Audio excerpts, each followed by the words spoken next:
neighbors. A toy kind of mood. Episode 169. G.I. Joe interview Fallout. Toxo-Viper extermination. What's up, Bobby? What's up, Zen? What's up, buddy? Hey, man. How are you? I'm good. I just got out of episode 1 Phantom Menace, and I'm having it's not like bash the movie, but it's like, okay, I can see why I didn't like this film, but there's good parts to it. There's good parts to it. Yeah, it's a good movie. And then right behind Bobby, we've got a friend, a great friend, Spec. What's up, all? How are you, man? I'm good. Life's getting back to normal. My apartment is still torn to shreds with open drywall everywhere, so we're just waiting on the insurance company to accept the proposal so that we can start reconstruction. All right, of course. And then I can't help but notice the beautiful jerseys that you guys are wearing tonight. Yes. Can we take a look at those? Can we see what we're looking at? Well, let me see if I can. Yeah, you could probably turn around and see what I can. Yo, Cobra Bat 86. And then Specs got it in the front. Yeah, I got the. Yeah, that is sexy. Who brings us those? Hockey. Oh, that is what that is. Slickalicious. Slickalicious. We shill for Slickalicious. We do. Shilling. The GI Jive store, right? GI Jive store on Etsy. Yes, sir. I fucking love it, dude. Oh, I'm not sure if I should. We decided for this one. We're good. We're good. I freaking love it. So before, I think a lot of people kind of been watching what's been going on in the last week and seeing a little bit of a fallout from last week from our interview. Before we dive into any of that, let's take a look at the last week. And we had May the 4th be with you. Real quick, Zen, sorry to interrupt. But before we get into that, it looks like we had a bit of a rave going on in the chat before we started. So let's just do some quick shout outs. A rave? Yeah. A rave. What's up, Frank Dumanu? What's up, Stanley? Collector Express. Black Genghis, as always. Frankie Rivera. Yeah. Surveillance Port. GI Bro. You got Frank. I want to yell "Yang Bro" now. Frank, the FC Viper. Chris D'Amato. What's up, Chris? Ken Best. DJ 5 Ash. What's up? I'm not drinking whiskey tonight. Ryan Daly. Liquid Identity. What's going on? Justin Booth. A couple others. Todd C. What's up, Todd? Chad Kinsler. How's it going, Chad? Cougar McGillicuddy. I think I just found one of my new favorite names. There we go. Cougar McGillicuddy. Gun Bunny. How's it going, Gun Bunny? Carlos Salinas, also known as Rachel. Toy King. Jeff Smith. John Kane. What's up, John? And I think that's our list so far. All right. Take it away. Spec, thank you so much for kind of highlighting the community there, guys. We all appreciate you so very, very much. I'm just going to start the show off. Ooh. I'm going to be a little bit candid, okay? I went to the Phillies game today. It is 10:05 p.m. Eastern Standard Time where I'm at. I don't know if I should say this, but I've been drinking since about 11 a.m. this morning. I'm feeling fine. I'm feeling really good. I think we're going to have a fun show tonight. I think it's going to be a really fun show, and I'm so excited that we're following up not last week's interview at all. I'm not even thinking about last week's interview. I am thinking about May the freaking 4th. Did you guys have a good May the 4th? Yeah, I was working, but it was a good May the 4th. I was teaching a class, so that was nice. All right. So how about you, Bobby? Did you have a good May the 4th? Are you a Star Wars fan, Bobby? I am. I'm trying to think what I did Saturday. What did I do Saturday? I like that. Are you a Star Wars fan? I am. You are? I am All right. Ron Burgundy. No, yeah, but it was weird. It was the first May the 4th where I didn't actually watch anything Star Wars because I was doing something that I can't remember now. So there we go. You know, when you get to the age of a true G.I. Joe fan, you probably forget what you were doing a couple days ago. All right. And that's a God honest truth. So what about Revenge of the Fifth? What were you doing on Cinco de Mayo? Do you remember that? Fall Guy. I was doing Fall Guy. Oh, you went to Fall Guy. I was teaching day 2 of the camera operator workshop. All right. That was my weekend. Saturday and Sunday was teaching. Now that is pretty awesome.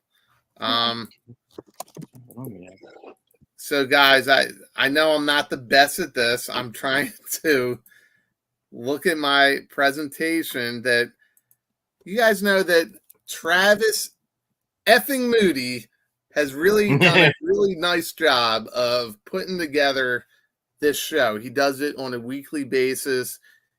He really loves the community. He's trying to give news. He's trying to give entertainment. Travis fucking Moody. Travis fucking Moody. He gives a lot to this community, and on top of that, he does each show. He lays it out. He gives an idea of topic. He helps us out. He's a very good producer. Very, very. I mean, he's great at it. So Bobby, I might need a little bit of help here because I think I'm having a little bit of a hard time pulling up the slides. But we're going into Star Wars, right? Yes. Yeah, we'll go into Star Wars. Well, you know what? Actually, before going to Star Wars, real quick. So, piggybacking off your Moody praise, because Moody does deserve his flowers today. After we talk about Star Wars and the wonders of some of the toys and miswonders of some of the toys, this will not be your average A Toy Kind of Mood show because look, here's the thing. 98% of the time we try and be as positive as possible because God, here's the thing, all of us are going through shit, and this little community that we have started to create is a wonderful escape. But sometimes that escape becomes fucking drama that, you know what, we don't understand it. Because here's the thing, people are getting pissy over fucking plastic. It's plastic. So later on, we've got some surprise guests for our fans to go an anti, kind of against the type kind of mood. So that will be fun, and when that comes, you'll know. When we come, you'll know. All right, now back to Star Wars and the sexual innuendos begin. Okay, so here we go. All right, so this is the Jedi Survivor 3-pack. It's an Amazon exclusive, not Famazon. It's Amazon. What do you guys think of this? I think it's cool. If I get it, it would be on super sale. This is just, and I think Yakface touched on it also, but I've mentioned a couple times over the last couple shows through an insider friend of mine that you are going to see a lot of repaints, reissues, and reuse at least through 2025, if not longer, from Hasbro to make up for their freaking out over their quarterly losses. And I think we've been seeing it with Transformers. If the proof isn't in the pudding with our Star Wars reveals from last week, then I don't know what is. That said, it's a cool set. The colors are cool. I keep saying I'm trying to back out of Black Series, and because of the reissues, and we'll get to those as they come along, I bought into more than I expected with the recent drops. But this one this one will be a clearance if it ever gets that way, and Amazon usually does. Yeah, it's definitely a cool set. I like the one to the far left.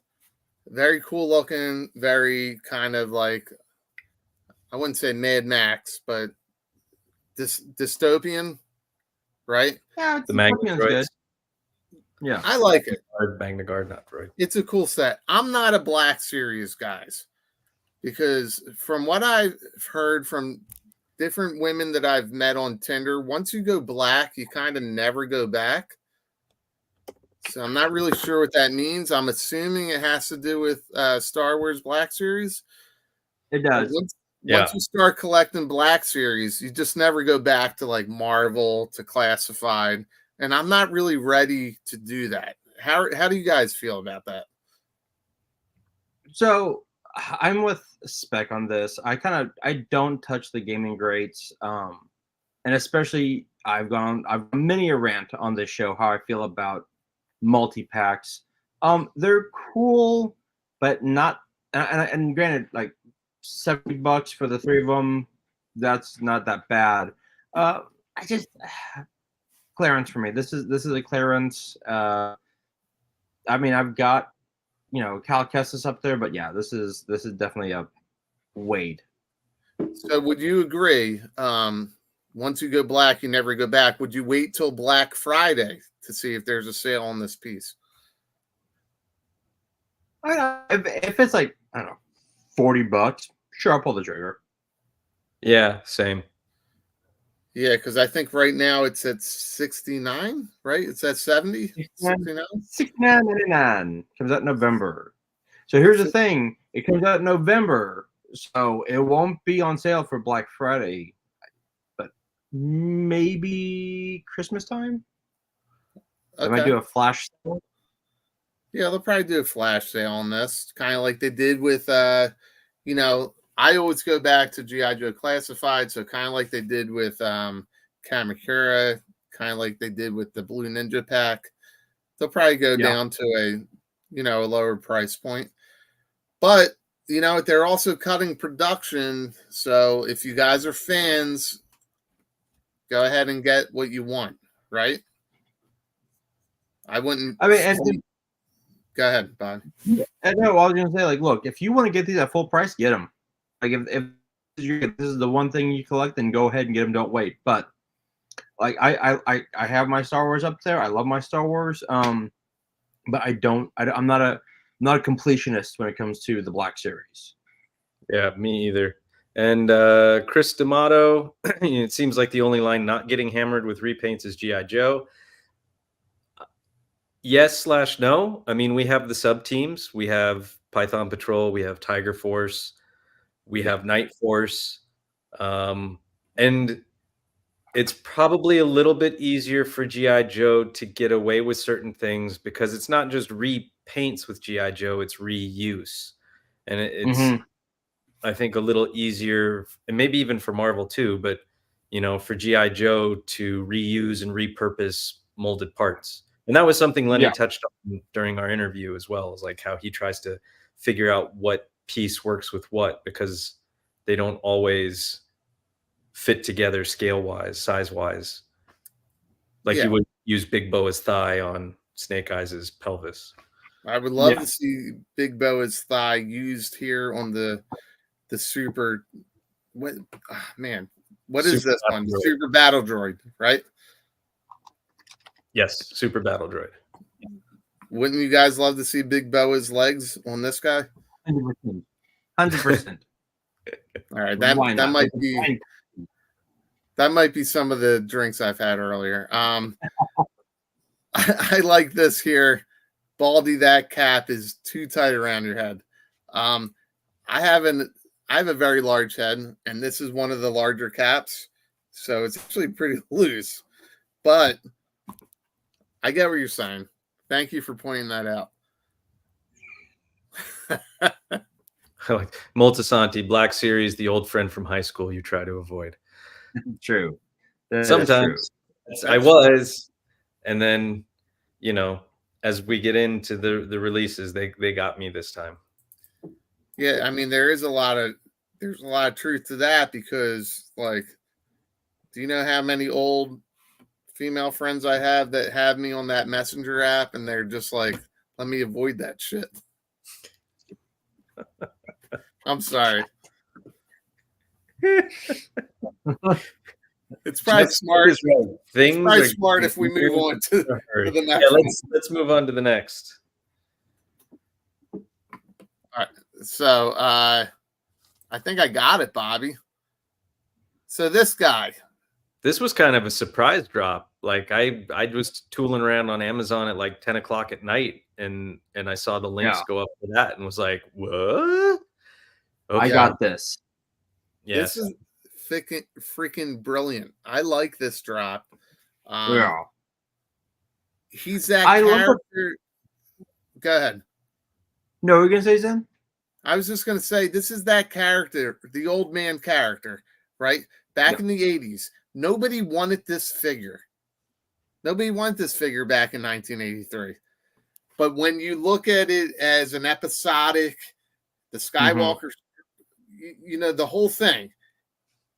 This character, Palpatine, Darth Sidious, right? Amazing. This is such a great freaking tribute to that character. I don't know what you guys think about Palpatine, but I freaking love this set. And this is the thing that might bring me back. It might bring me back. It might bring me back to Star Wars. It's a great set. And to mimic what B's Battleground says, the amount of times I've gone to eBay to order this guy but couldn't pull the trigger makes me so happy this got re-released. So this set, it was an exclusive. I don't remember if it was a San Diego Comic-Con, but it was an exclusive set, and it's been on eBay selling for ridiculous prices. And it's one of those sets. I have another friend that was like, should I just buy it? Should I just buy it? And now he's stoked. And I believe they updated the paint apps on the face and everything. But you know, so let me ask you a question, because you said I'm going to go back to that last comment. This is one of our French subscribers, Bees Batley. I'm not sure I'm saying it in the right French pronunciation. Batley Grunz. Batley. Yeah, I'm not saying it right, but so was this released before? Yes. I didn't know that. Yes, that's what it was an exclusive. I don't remember exactly what exclusive. I couldn't tell you. Star Wars fans, I didn't know that. I have a massive Star Wars collection, but I stopped pretty much right after Revenge of the Sith. And then I kind of pick and choose. I don't really have much Black Series, so I didn't even know this was a thing. Yeah, I mean, this was before my time collecting. Okay, same. This is badass. Yeah, and look, like I love that when it comes to that type of packaging. It looks so just great to display it like that. But yeah, here's the thing though, it doesn't come out until spring 2025, which sucks. But look, here's the thing, we'll get those emails. Good news, everybody. It's been like, fast track. Like, god damn it, fine. Right? Yeah, I had to get this. Like $45. I've got all my Return of the Jedi figures. Like it was a no-brainer for me. It really wasn't. Yeah. And you know that you're going to be able to use these lightning hands with the Senator Palpatine or the Darth Sidious, that they just announced. Yeah, it's pretty cool. Here we go, KJ. 2019 Amazon exclusive. So Bees was right about that. Currently $100 right now. So, ooh. All right, and this is from Revenge of the Jedi. It's the Return of the Jedi, yes. One, right? Yes. All right. Yeah, Revenge of the Jedi was badass. So first of all, guys, I'm going off on a little tangent here. I would never want to live in that galaxy where you have the Emperor, you have the Stormtroopers, they're taking over everything, and then you get your ass beat in a forest by little teddy bears. That's probably the worst place to freaking live. How'd you lose? Look, And I I'm live right tell near you. Camden, New Jersey. So like that's probably the worst place to live. Oh, That's me. There's New Jersey and getting beat by Indoor. Just edges it out. It's like it's right there. You know, so here's Multisani again. Upsets me that other people will now be able to get this figure. That's not fair to me. And that's going to be a huge thing as these reissues are coming out. Mattel's doing it with those WWE figures that were super hard to get, and now we're seeing it with Transformers, and we're seeing it with Black Series, all the Legends. Yeah, I think it's awesome. Yeah, I mean it's a good time and a bad time, I guess, for collectors. So if you're going for the first release of a collectible, right? You're sitting okay. It depends on how you collect, and if you flip, if you sell, because a lot of people buy multiples, right, to kind of fund their collection. So if somebody had this previously, I didn't even know it existed. This thing is badass. You're starting to see these re-releases. So what do you guys think about that? Like a re-release? Do you think that's a good idea? Do you think that affects the fan base? I think it's a good idea. If you're buying and collecting and flipping, you gotta Kenny Rogers that shit. You gotta know when to hold them and know when to fold them. Thanks, Gambler. It's true. Like, here's like it depends on the re-release. Like, so case in point, back there I've got the Juggernaut Rogue that I had a flip long time ago. My wife got me it for like 90, right? It was my 40th anniversary gift. One of this. They've re-released Rogue, but not that one. They've released it differently, and that one still pretty sought after.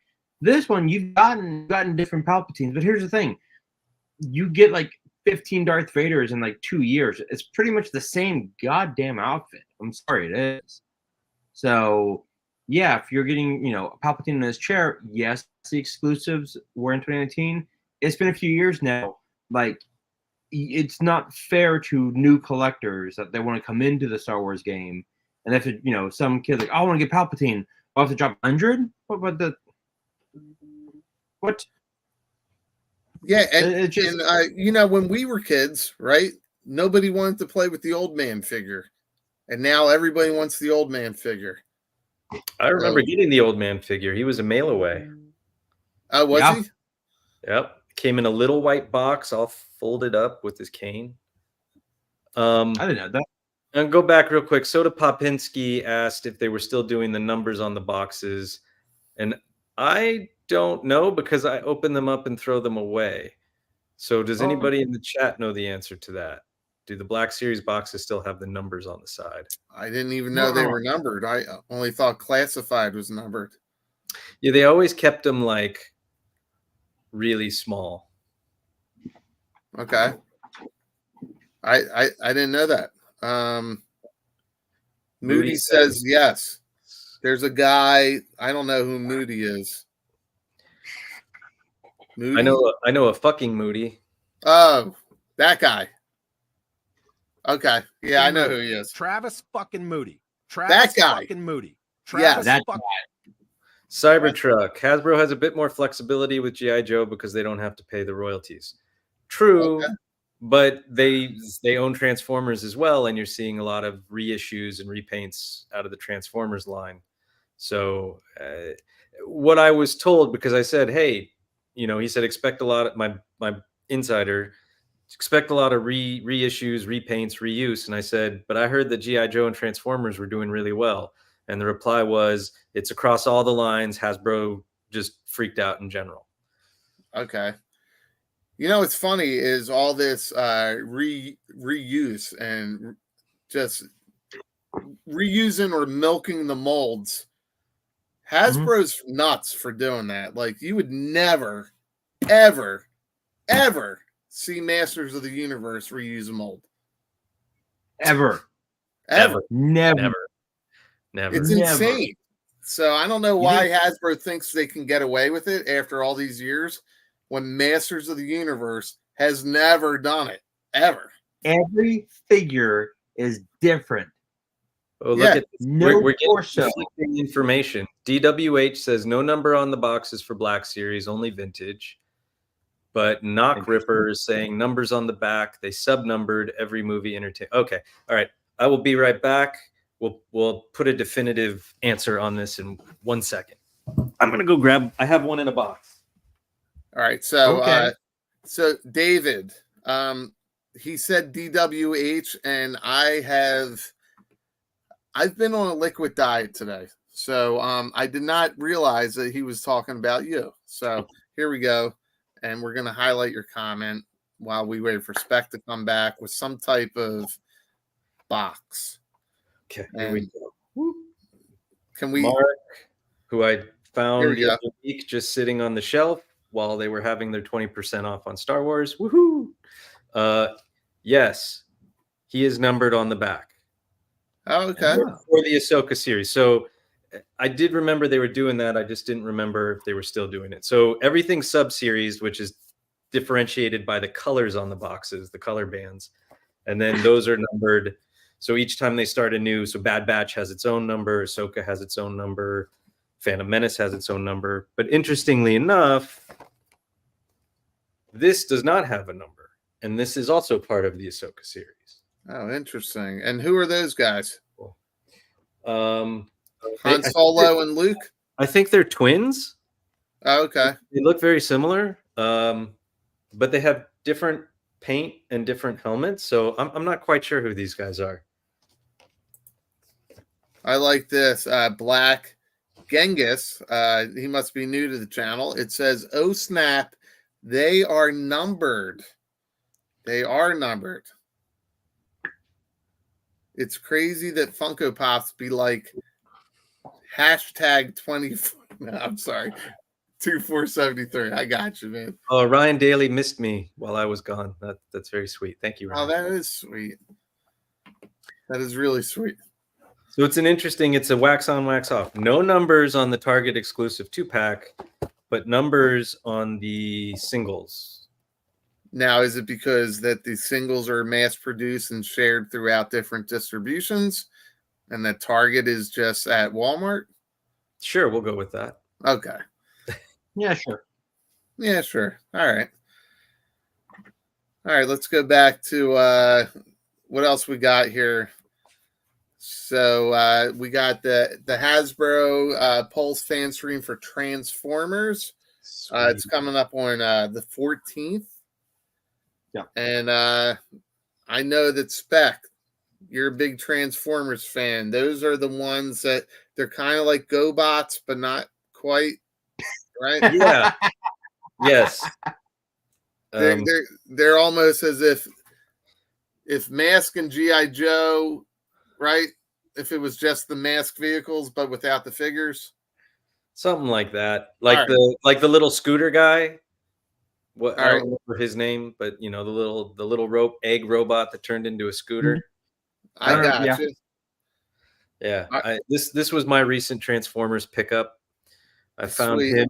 And who's that guy? This is the concept art Megatron from the Bumblebee movie. I don't always get the movie stuff. I'm more G1, but this was a pretty badass design, and I happened to see it on the shelf at Target for the first time, and it happens to be while they're doing 20% off on Transformers this week. So I snagged That's it. awesome. Well, that's a good pickup. That's congratulations for a fan of Transformers. I am hoping that this live show, or the fan stream, will show the G1 Optimus and give us a date of when it's going to be pre-orderable. Oh, for the Studio 86. Bobby, Yeah. do you collect Transformers? I do the 86 line. 86. I do. Yeah. Right.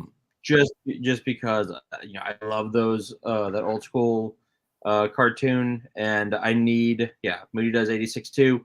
I need Optimus and Bumblebee, and I'm out. Bumblebee is coming. He was announced in the pipeline. But we've got bigger things to move on to. So let's kind of just blaze through the rest of this May the 4th. Let's blaze, guys. As far as the actual stream goes, it was like they took a step backwards and went back into like the weird, awkward, no personality, don't know how to talk to the camera type thing. So very Ricky Bobby. You feel like they were kind of ignoring the fact that maybe, I don't know, say Lucasfilm wasn't a fan of maybe what they were offering and maybe kind of pulled it back a little bit. I mean, that's the rumors I'm hearing. I was on MySpace earlier and I was in some AOL chat rooms and they were talking all about maybe Lucasfilm kind of pulled back on a Haslab. Is that what you're inferring, or am I just a couple drinks? No, I just meant in terms of like they just felt stiff again. Like sometimes they feel a little looser, sometimes they just feel very stiff and awkward, and this was a bit back to the awkwardness. Yeah, it was awkward. The Haslab got delayed, but okay. Yeah. So this would be more like you're feeling like it's more laser disc than it was DVD or Blu-ray. Sure. We'll go first gen DVD. Okay, first gen DVD. I got you. So it was lackluster. That's basically what you're saying. I mean, the reveals themselves, I thought, were actually good, but you're coming from somebody such as myself, where I didn't start collecting right away. You know, Black Series started, and I refused to pay what they were asking for 6-inch figures at the time. I didn't start collecting Black Series until Mandalorian. So there are a lot of these reissues that I never got or never had a chance at, and wasn't going to be bothered with it. I didn't care if I had them or not, but now that they're re-releasing them and they look cool and they've done minor updates, it's sort of like, okay, I'll bite. I'll say, I was not familiar with that Emperor Palpatine that's coming back out on Amazon, and that thing is kind of badass. I didn't know that even existed. It's very cool looking. And I guess if it's a re-release, it's a good opportunity for some Star Wars fans to kind of get their hands on it. And I think that's kind of exciting. I don't know if you guys agree with that or not, but very exciting. When I saw it, I was like, oh, buying right away. Yeah, and I saw that one, Where's Your Space, Baldy? I don't know. I'm a few Moscow mules in, so I'm not sure if that question is. Bobby's rubbing his head. I think it was a MySpace thing, but let's hit up. Let's go through the Black Series figures real quick. Let's do it. Let's do it, Spec. All right, so we got. I'm sorry. There you go. All right, that's Darth Sidious. Yep, Darth Sidious. I haven't ordered him yet, but I will. How about you, buddy? I'll get him. I'll probably wait till I see him in hand. But once I get him, then I'll need the Yoda. Which I actually don't have Yoda, which is actually kind of shocking. I don't either. Because I love Yoda. I'll find him secondary in I don't know, one of the toy shops here. Yeah, I'll need that. I'll need that to go with against Mace Windu. Because why not? It looks great though. Yep. Okay. Next, we got the Super Battle Droid, which again I haven't ordered it yet, but I'll get this one. Listen, Super Battle Droid to me has always been a boring design. It's boring. I don't know. I mean, I love Star Wars. This has always been kind of boring to me. I like the Battle Droid a little bit better. I did not like when they put C-3PO's head on the Battle Droid, but listen, this is just kind of boring. What do you guys think? Super Battle Droid on super clearance. I like the design. It never bothered me, and I'm a sucker for the weird aliens and the weird droids. Mm-hmm. Next up, we got the Captain Enoch and Night Trooper, the Walmart exclusive 2-pack. I ordered this one. You did order this. So is this one numbered, Spec? I guess we'll see. I'm gonna guess no, but we'll find out when it releases. But Right. badass use of stormtrooper designs as if they were lost in space and became Night Brothers or Night Sister zombies or whatever, and then Captain Enoch and that kind of gladiator look to the helmet.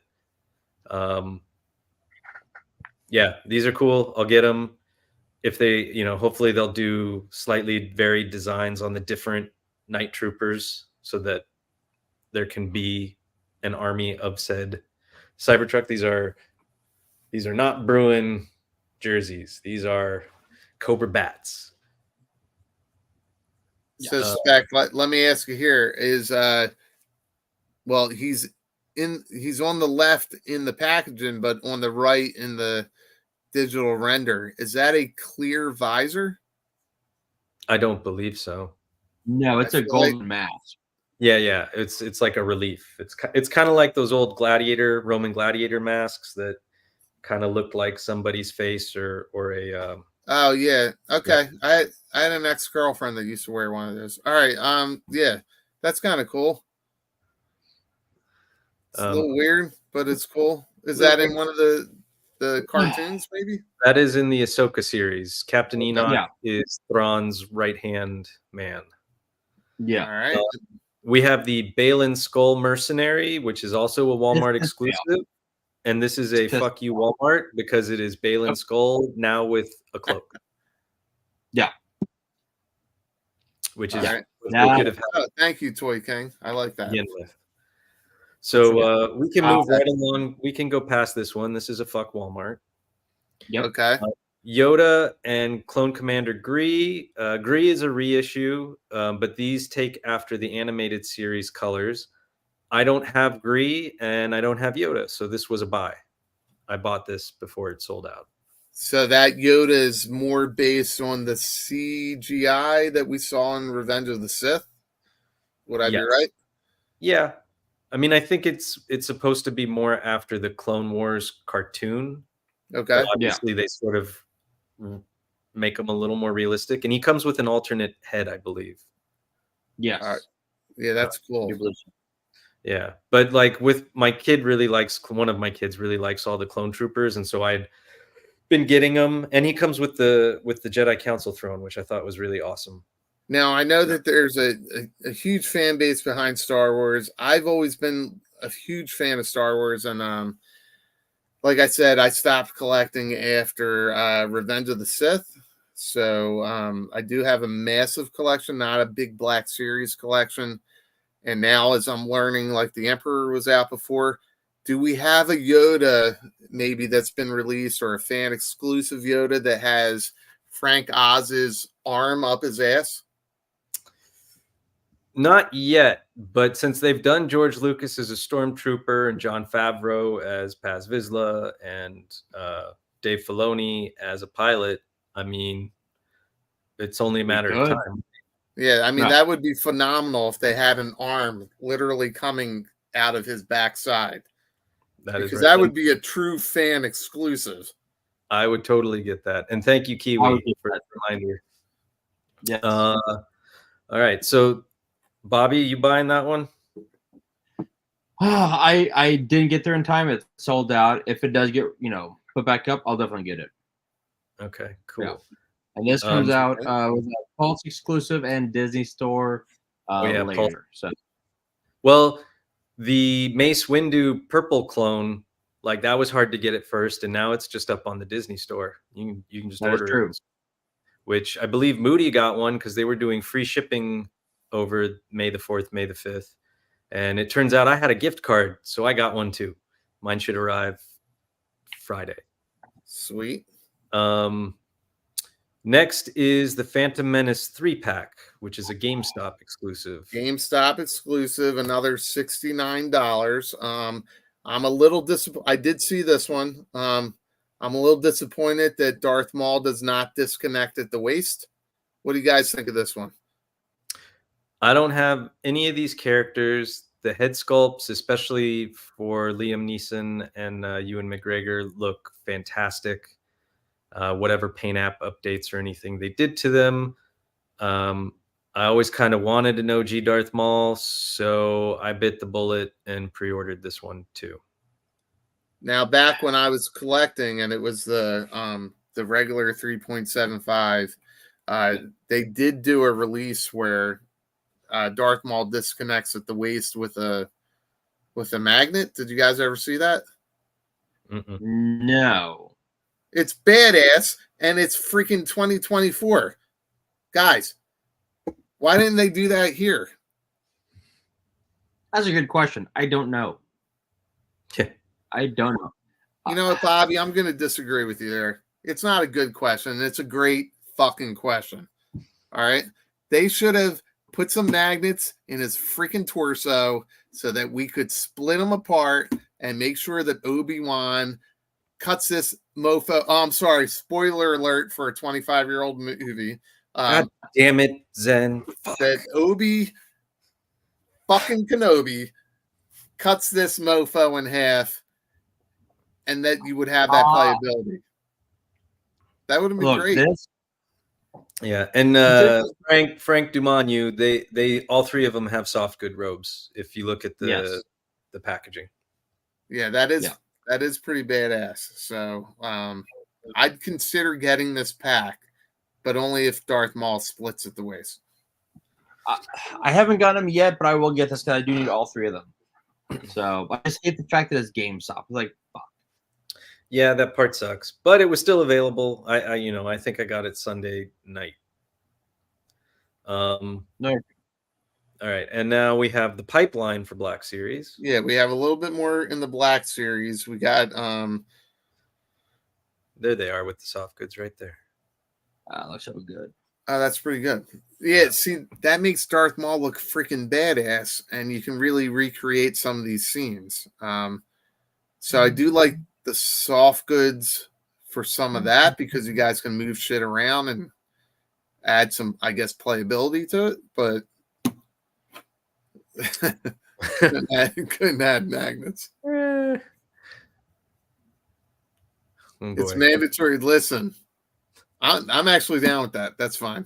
There's going to be a poll on Instagram for that. We can do that. Right? That's fine. Yeah. All right, let's look at these pipelines. Let's go to the vintage collection here with the pipeline reveals. All right, so we got the Rebel Fleet and Stormtrooper 2-pack, Luke Skywalker, Princess Leia, Dagan. Dagan. I think the Rebel Trooper, Stormtrooper 2-pack army builder is finally one of those army builders that people really want. I think that'll do really well. Luke Skywalker, I mean, obviously you can still find the anniversary one that came out a year or two ago that was a Disney exclusive. But I never got him because I keep holding out that maybe they'll make one with a better face. And if they do, I'll pick him up. Princess Leia, I got it was either the archive or the anniversary. Whatever it was. Archive. I got it on. It was the archive. I got it on clearance for $8, so I'm good there. Yep. Dagan, he's a cool character in the game. I don't really know that I need him as a figure though, and I'm curious if he's going to cost less because he's missing an arm. Okay. I don't know who Dagan is. He's the big bad guy from the Jedi Survivor game. Okay. Yeah. The Fallen Jedi. I probably will get Dagan just so I can put him with Cal Kestis. That would be really bad. Nice. Catch up to us, Cybertruck. Come catch up to us. Chaz, I hope they give him a new face for the Rebel Trooper. Yeah, I don't have an existing, but that would be a nice way to change it up. All right, so when we get to this X-Wing Pilot 4-pack here, what do you guys think about this with them? They've been doing vintage collection, by the way. This is the vintage collection, right? Yeah. So somebody told me I was too drunk to realize I wasn't. I just misread the slide. So what do you guys think of this? I always kind of like this because it's like the expanded universe from the 90s. Are these characters that we've met? No, I don't believe so. And that's what I like about it. Like, oh, here's a Duros, blue alien. Here's the I don't know what I think she's the same species as Jedi Barriss Offee, with the green skin and the markings on it. And then the two generic, it looks like a white dude and potentially an Asian female pilot.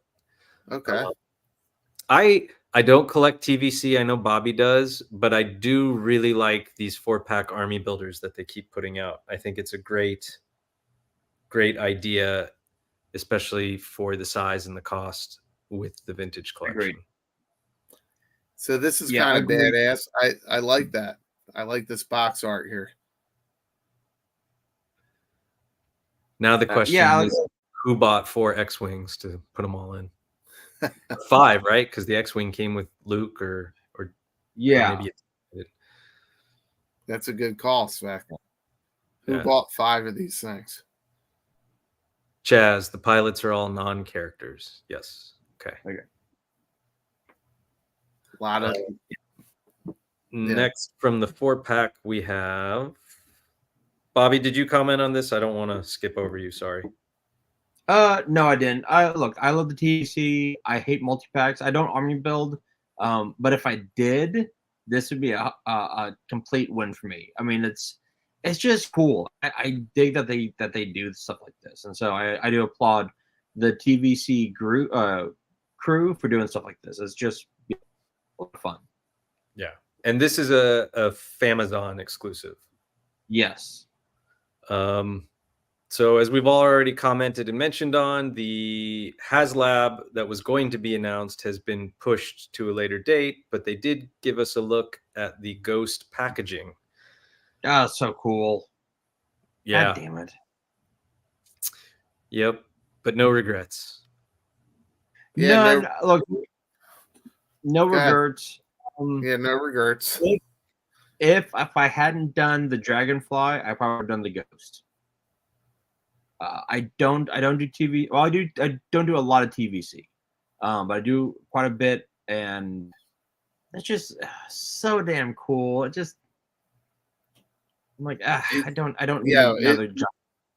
Bobby, it is badass. The fact that they're bringing this is from Rebels, right? And now it's in Ahsoka.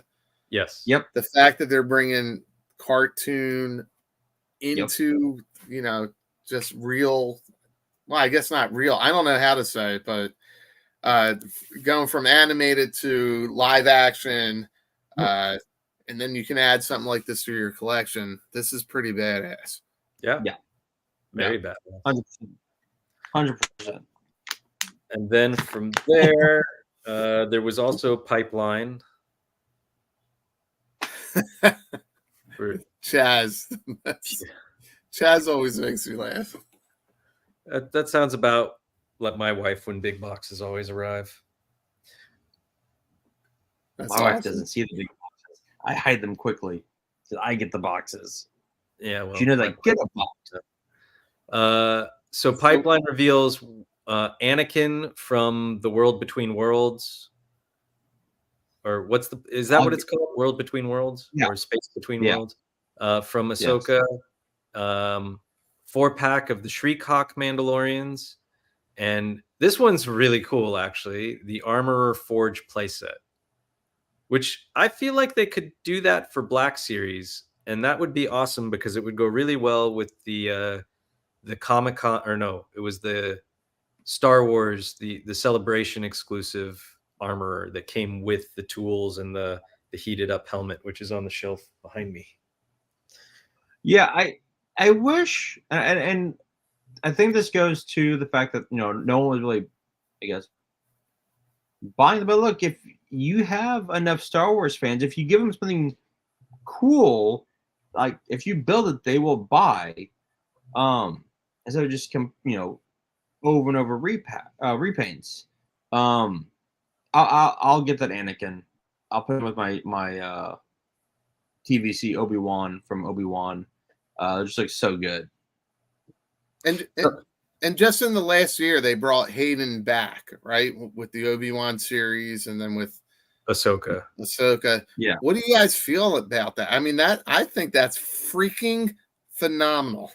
I think it's great. And it gives him a Yeah. chance to quote unquote redeem himself. He's got different directors rather than and listen, I've said it before. I love George Lucas. Huge inspiration. Thank you so much, Cybertruck. Really appreciate it. Thanks, Cybertruck. Thank you, Cybertruck. George Lucas is a visionary. He's the impetus for what the film industry is today in terms of the technology and how things get made. Yes. He really pushed the envelope for that. He created this world that has now spanned over 40 years. Yep. Absolutely. His ingenuity, right? His ingenuity alone to kind of do things on a budget, to then create Lucasfilm and LucasArts and things behind the scenes. Exactly. But he does not like directing actors. And he has said that multiple times. And it's just very evident. And if you go back and you watch those first 3 movies, a lot of people put the blame on Anakin's performance because it was and I liken it to Reva's performance in Obi-Wan, where it was just like, just act like an angry teenager. Yeah. Well, like Spec, let me back you up because I know there's some people here who aren't familiar with the Blue Harvest series. So when you say the first 3 movies, you're talking about the prequels, episode 1, 2, 3. Correct. Okay. Yes. Not the original trilogy. Right. So I know we have probably close to 150,000 people watching right now. Just to be very clear, Star Wars A New Hope is episode 4. And then you have 5 with Empire Strikes Back, 6 with Revenge of the Jedi, which was retconned to Return of the Jedi. Then we had, go ahead, Spec, we had episode 1. Well, I'm not even sorry, Baldy. I was reading the comments and kind of got lost in there. But Okay. So, Toy King says, sorry, Bobby. Toy King says Yeah. Lucas was a visionary back during the original trilogy. He lost it during the prequels. I disagree. It was a great story. It was just a badly made movie, badly directed movie, which he tried to get other people to direct first. It was still visionary because it pushed high definition. The episode 1 was still shot primarily film. They started to sneak in high definition cameras. Episode 2 was primarily high definition, blended the two. And then episode 3 was high definition with a little bit of film mixed in. So he was still pushing the technology boundaries even back then, and the CG and everything. So still visionary, whether we like the movie or not.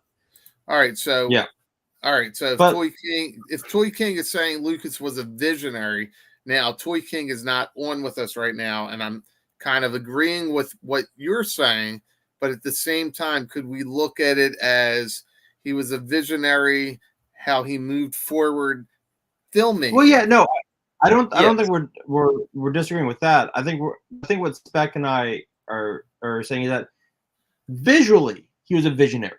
Everything he's done, like with and even to ILM and Pixar, visionary. But the man cannot direct. Greatest case in point, the OG trilogy, A New Hope is good. Empire is better.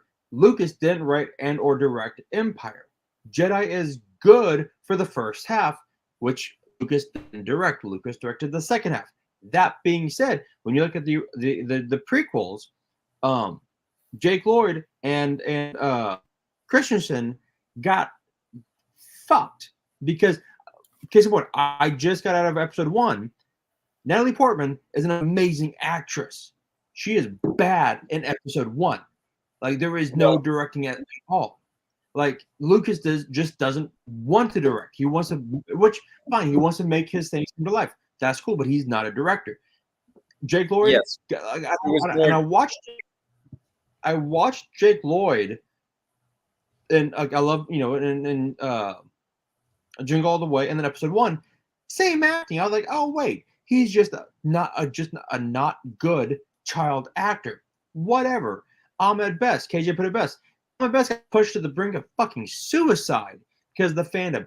That's not his fault. Lucas said, hey, I'm going to make this shitty character. You get to play him. Give us a voice. Done. Go do it. And then the fandoms attacked Ahmed Best instead of going, oh, wait, who created this? Lucas. Everyone gave Lucas the pass on Jar Jar, but focused their hate on Ahmed. So like, what the shit? But yeah, that's the other thing is Lucas doesn't like to direct actors, but you're also dealing with a movie that was 90% blue screen, green screen, and what it really did was suss out the actors that knew how to, that could act, that could make believe, versus the actors that needed somebody to actually interact with. So like Ewan McGregor was the best actor in that trilogy because he could act, right? Even if there was nothing in front of him, he could act. Bro, if he can act in Train Spotting with that baby crawling across a freaking ceiling, you know what I'm saying? Did you guys see Train Spotting? Yes, I did. Back in the theaters with the shittiest. Where are our action figures for Train Spotting? They're coming. That shit. But we need to keep going. So yeah, let's keep going. There's the retros. I don't collect retro. I don't really care about retro. It's a neat box. It's a cool set. I got the first set. I won't get these unless I won't get this box for sure. All right, guys. For me, this kind of reminds me of the superpowers that McFarlane's doing, right? It's a true continuation of what we had as kids. Mm-hmm. Yeah, I freaking love this. The problem is, once you're, our age, you want more detail, more articulation. Are kids actually playing with these? Probably not. Yeah. But this is a fun, true continuation of what we had as kids. So I think this is brilliant. I just don't know where the market is for these. Is Spec, you already said you don't collect these. Bobby, do you collect these? I collect some of them. I don't know. I've got the first box set that was available at San Diego a few years back. San Diego. Which yes, it's German for whale's vagina. Listen, I like this. I think it's brilliant, but yes, I'm not collecting these. I don't know if anybody in the chat is collecting these. Bobby, you said you kind of pick and choose, right? Yeah, pick and choose. Yeah. Okay. So I think this wraps up Star Wars, and now I think Moody's banging on the door. Who is Moody? Let's hear that soundbite. Who's? Come on! Did you lose it? Travis fucking Moody. That guy. Wait, who is it? Travis fucking Moody. Just one more time. I'm not hearing it right. Travis fucking Moody. Oh, okay. Well, I kind of know who this is. Apparently, he's in the bathroom holding his junk. So we're gonna bring Tony in right now. Well, I don't know if Tony's there. Is Tony available? Tony, are you there? I'm right here, baby. Don't worry. I won't leave you hanging. Check out that badass freaking jersey. I'm the only one that doesn't have a jersey. That's okay. Yeah. Bro. Please don't make Might as well represent. Gotta get awesome. you then. Specs said, please don't gyrate like that. I'm not sure what Specs' problem is, but I'm turning them on. It's getting really uncomfortable to try and sit in this position. My pants might be too Listen, tight. I liked it, and I think it's freaking amazing. But listen, I think it's time to really bring in this dude that's just kind of been hanging out in the background. Bring in that dickhead. And it looks like Bobby already beat me, Doug, but let's bring in Travis fucking Moody. With over 3.6 million views worldwide, the People's Choice, the final boss, Travis fucking Moody. It's a fucking party now, baby. What's going on, Trav? Can you hear me? Are you on mute, buddy? Why you gotta be muted, you nerd? Look who's fucking it all up. Travis fucking Moody. Travis, You know who's fucking this Moody. up right now? Dude, before today, I At 6:42 p.m. Mountain Standard Time, Travis Moody, you're a fucking dickhead. At 6:42 p.m. Mountain Standard Time, Travis Moody, you're Yeah, this just went off the rails. Trav, you're fucking muted, man. We're waiting for you to handle it, Trav. Trav, it's on you, buddy. Travis, you're muted, you big pork.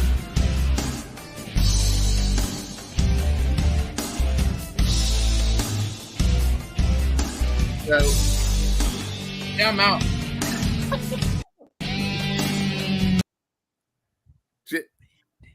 generations will come back. Generations will come back to this show and they will look at this and they will study this and they will say, what a shit show. Trav, for some reason, you're muted. I don't think it's me. Bobby? No, that was Moody.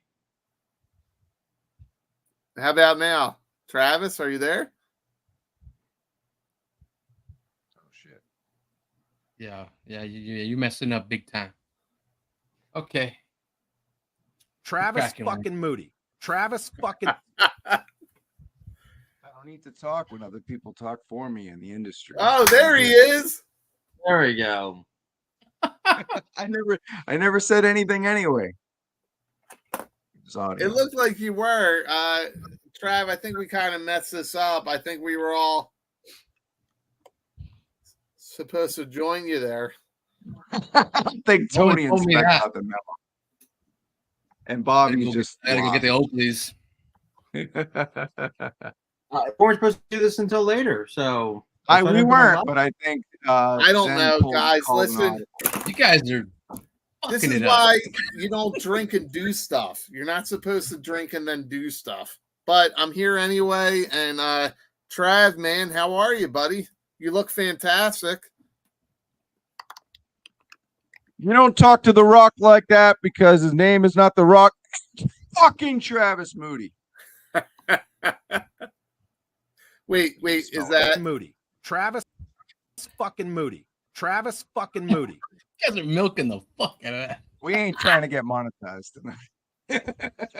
You can cuss now. It's okay. yeah, Oh, we're yeah. all Yeah, we we're can all curse just a, we're all just a bunch of farmers kind of milking it, right?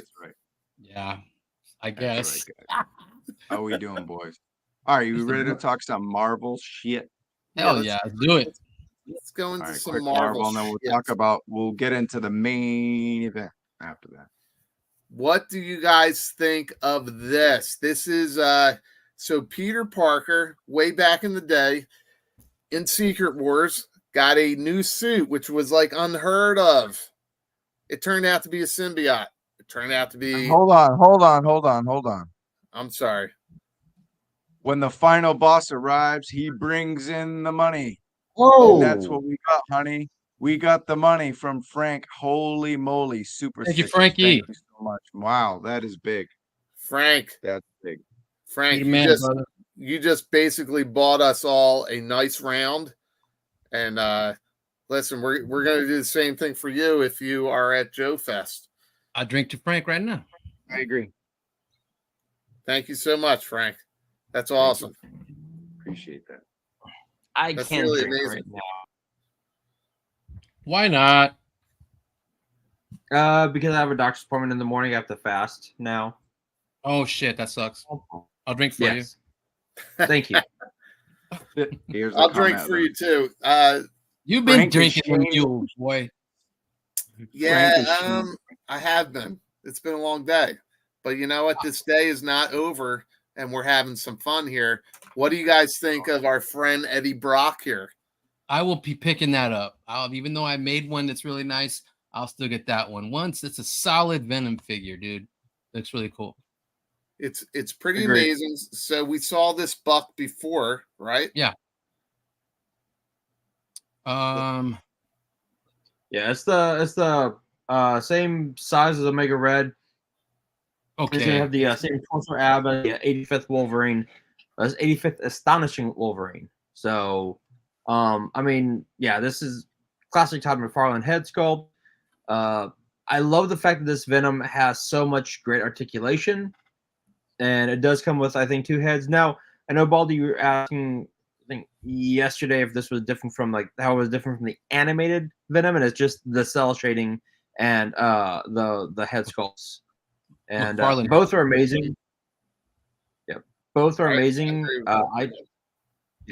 I have that animated one, and the fact that it's blue and has like the blue and pink cell shading, I love that 90s touch to it. So yeah, this one is a 100% get. But So it's kinda, I was just gonna say it's kind of like a Caliban buck, but more articulated, right? Or it's just all new. Yeah.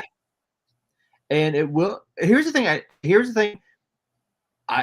it's a big figure, and it's great that it's $25, but pro $25 for a huge figure. And yes, I know I wish it came with black webbing, but you know, fuck it, whatever.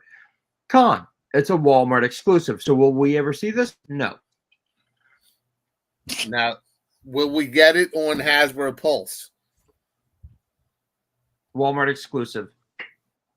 There's no shared exclusivity. There's no drop on Hasbro Pulse. Walmart. It could be a shared limited on Pulse, as always. Usually the Walmart stuff has been showing up on Pulse, so it's very limited, so you better get it right away. It's usually Pulse fuck, what is it, Moody, when you have to be a part of the Pulse membership? Pulse premium exclusive or premium membership. Yeah. All right, cool. Yeah. I like it. I think I'm going to pick it up. I already have the other 2 Venoms with a similar buck, but with that Todd McFarlane head, that classic look, Yes, that is badass. So I mean, we're all of us, right? We're all trying to get a little bit ahead. That's the head that we want right there.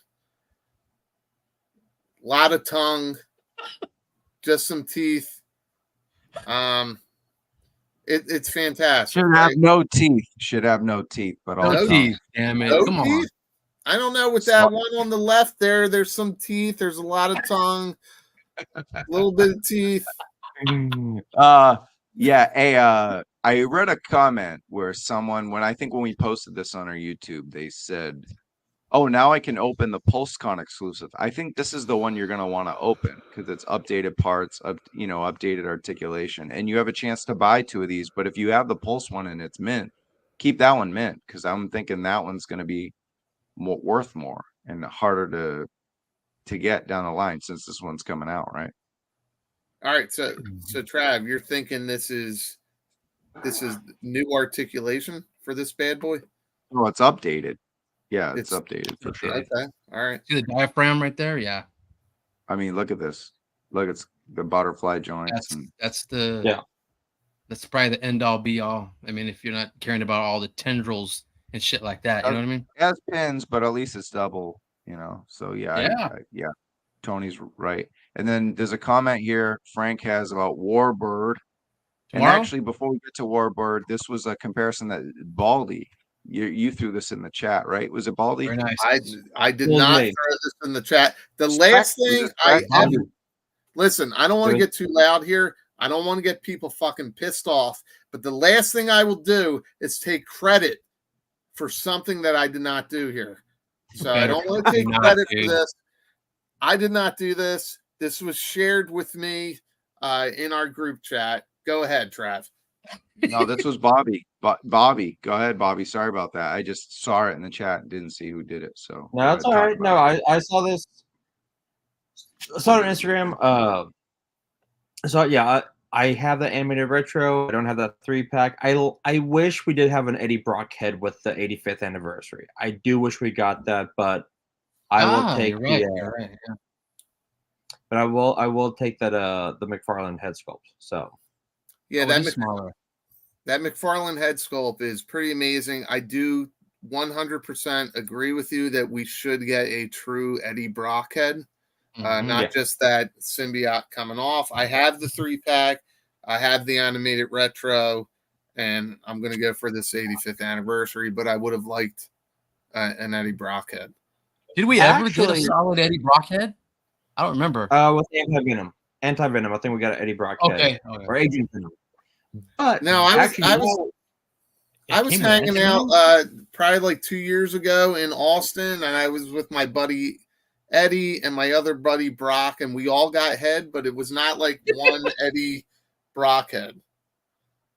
Although I will say right now, it is his son who is Venom. So maybe give us a Eddie and a Dylan Brock head. So because Venom, or because Eddie Brock is now King Venom, and Give us some Venom head. Exactly. All right, moving on. Let's do this. Moving on. Yeah. I want this word. I will definitely get this tomorrow. Tomorrow at 6 a.m. on the West Coast. Good luck with that. I mean, I have to get up for work anyway, so I'll get it. But man, 9 a.m. Eastern. All right. So who's getting this? Travis already said he's not. You're not sure, right? Oh, I am. I'm in. Oh, you Yeah, are? I'm in on the 85th anniversary. I'm going to buy them all. Okay. Same. Bobby? Yeah, I love this Warbird. I love this Captain Marvel. I love when she was paired up with Wolverine. It was a great little run that they had on Wolverine. So yeah, I'll get this. Spec? Nope, I'm out of Marvel at this point. Completely. I think so. I mean, I go back and forth on that Venom, but I mean, Yeah, you got to pick and choose, right? Yeah. You got to pick and choose. Yeah, this is pretty cool. I don't think I'm going after it, but I don't think she'll sell out though quickly. So I can make it wrong, but hopefully I'm Yeah, not. I agree with Bobby. It should be around. Target exclusives are a lot easier to get, and this won't be one. Hey, what's up, Sabir? What's going on, man? Yeah. Always leaving great comments on our YouTube reviews and everything. I really appreciate that. Speaking of which, I did a little HMS review. Thanks to all who checked it out. I reviewed it really way behind everyone else, and people still saw it. So thanks so much. Really, a lot of positive feedback from it. Actually, we had an Easter egg at the end that was fun and forgot to put it in, so I'll throw it on Instagram tomorrow. Actually, no one called me out on it. There was a part of the review I missed, so I threw in the Easter egg. So that'll go on the A Toy Kind of Mood Instagram. So if you haven't subscribed yet, go check us out at A Toy Kind of Mood on IG. Here we go, boys. The moment everyone's been waiting for. But you know what? We got a good friend who wants to comment. I know we're losing some of the East Coast people. I noticed we had like a really rocking chat, but hopefully some more Westies come in. hey, Chris, I'm with you, buddy. I'm on the East Coast, and it's been a long day. I don't know if you saw that the Phillies lost today, but I'm with you. I'm gonna have a drink for you, buddy. Anybody else? One more question. Maybe Bobby knows this one. Yes, don't. it is, Bobby. Remember? It is, but she's like, I mean, she's everybody was searching for her because she's the really curvy version. It was I think she was on what's her name? That Carla Sophie, Moonstone. She was on the Moonstone buck when she was sold with these two. Yeah, and I have that one. That's why I'm not going after that one. But if I can easily get it from Walmart, I'd probably pick it up. But I got the old one. Makes sense. That's right, Olinette. Let's dive into what everyone else has been diving into. There was a little interview that premiered last week on this channel. It's a little one. It was very small. A toy kind of mood. I think it had 500 views. That's it. No one cared. Actually, when I looked, it was in the 8,000. No one gave a shit. It was negative 8,000. Negatives. It started to roll backwards. Man, negative. Last episode 168, the interview with the G.I. Joe classified team. Let's everybody else is diving into this. Why don't we dive into it? What do you guys think? Why don't we? Why not? What do you guys think? Nothing. Did you guys have fun last week? Nah. I had a fun. blast. I had a lot of fun. It was I had just a lot of fun okay. with- I mean, I thought it was amazing. I thought it was so much fun. I know. You were geeking out, and I was trying to hide my geek out. Dude, I have no problem geeking out. Listen, we're Neither, all fans but- of toys, right? We're all was trying to fans of keep it- toys. These three have been superstars for just the last couple years, right? And Yeah. why can't we celebrate that? We can celebrate that and just really enjoy what we did last week. It seems like a lot of other people really enjoyed what we did last week and really shared it in very fun and spontaneous ways. What do you guys think about all that? Oh, hold on. I got to cut you off because I got to ask Bobby a question. Let's put us up here. Hold on one second. POA. 3 All right, POA. all right. Actually, okay. All right. Wait, hold on. Now we're confused. You know, we made it when my homies over there hook it up. Tony is homies with everybody. He's probably gonna go visit Canada and chill at Diaper Island next week. No, maybe Ken, maybe Toy Connection. All right, look, let's read this out loud. Hold on. Whenever there's a super chat, the rule is Gotta to read read it out that. loud. 3 points of articulation podcast. I can't stay, but I wanted to stop in and say, give Diaper Bitch Island that smoke. Ha ha. Of I course. guess this is Ryan Pants. If it is, right? I don't know what to say, but thank you. Cool. Thank you. Thank you. Thank you, bud. Wait, who is that? Dude, before today, I didn't know who this guy was. Dude, Exactly. That's what I'm saying. I don't know who he is either, but thanks. And he gave us $5 off for next figure. Thank you, I bud. think it's great, but I will say that before today, I didn't know who this guy was. He's basically started a whole thing, right? He gave us $5. Now on their next chat, you have to give him that $5 back, and then the following week he'll give it back. Like it's just a I back. thought Give I it was- back. Don't give it I back. thought I was blocked. Wait, Hey, look, all right, there's another now- one. Yeah, Hey, what's up, buddy? So all right, I'm gonna set the air right now because this is all right. Chad and I connected a little bit the other night, but here's the thing. wait, we I gotta actually thought throw it back up. I'm Right? You here gotta too, play the man. audio. Play the audio. Just for fun. It's for fun, Chad. Go ahead. All right, I'm still learning this, but I'm Okay. pretty sure this is the guy that said, Travis You're fucking Moody. Travis fucking Moody. I love it. I love it too. That's the thing. It's all love. Fucking around. Like, here's the thing. I thought about this before we went live. We'll get to the interview. We haven't done a Terradrome in so long, and I would take fault for that. But every time I talk to Tony, I say, come up with an idea, talk to someone, get back to me.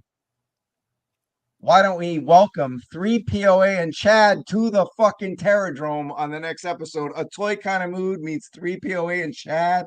Let's fucking go. Let's just Let's see go. what the fuck happens. Let's just do it, there's no man. notes. We just show up. We talk. Just go and talk customs and talk Terradrome. Joe. We can talk customs for sure because it's Terradrome, but we're just there to talk. Might have to Tony. throw some 1/18th in that bitch, even though I don't Yeah. fucking want to. And you know what? Shout out to fucking Kato. That's my guy right there. We'll get Kato on too. Let's fucking go. Hell in a cell.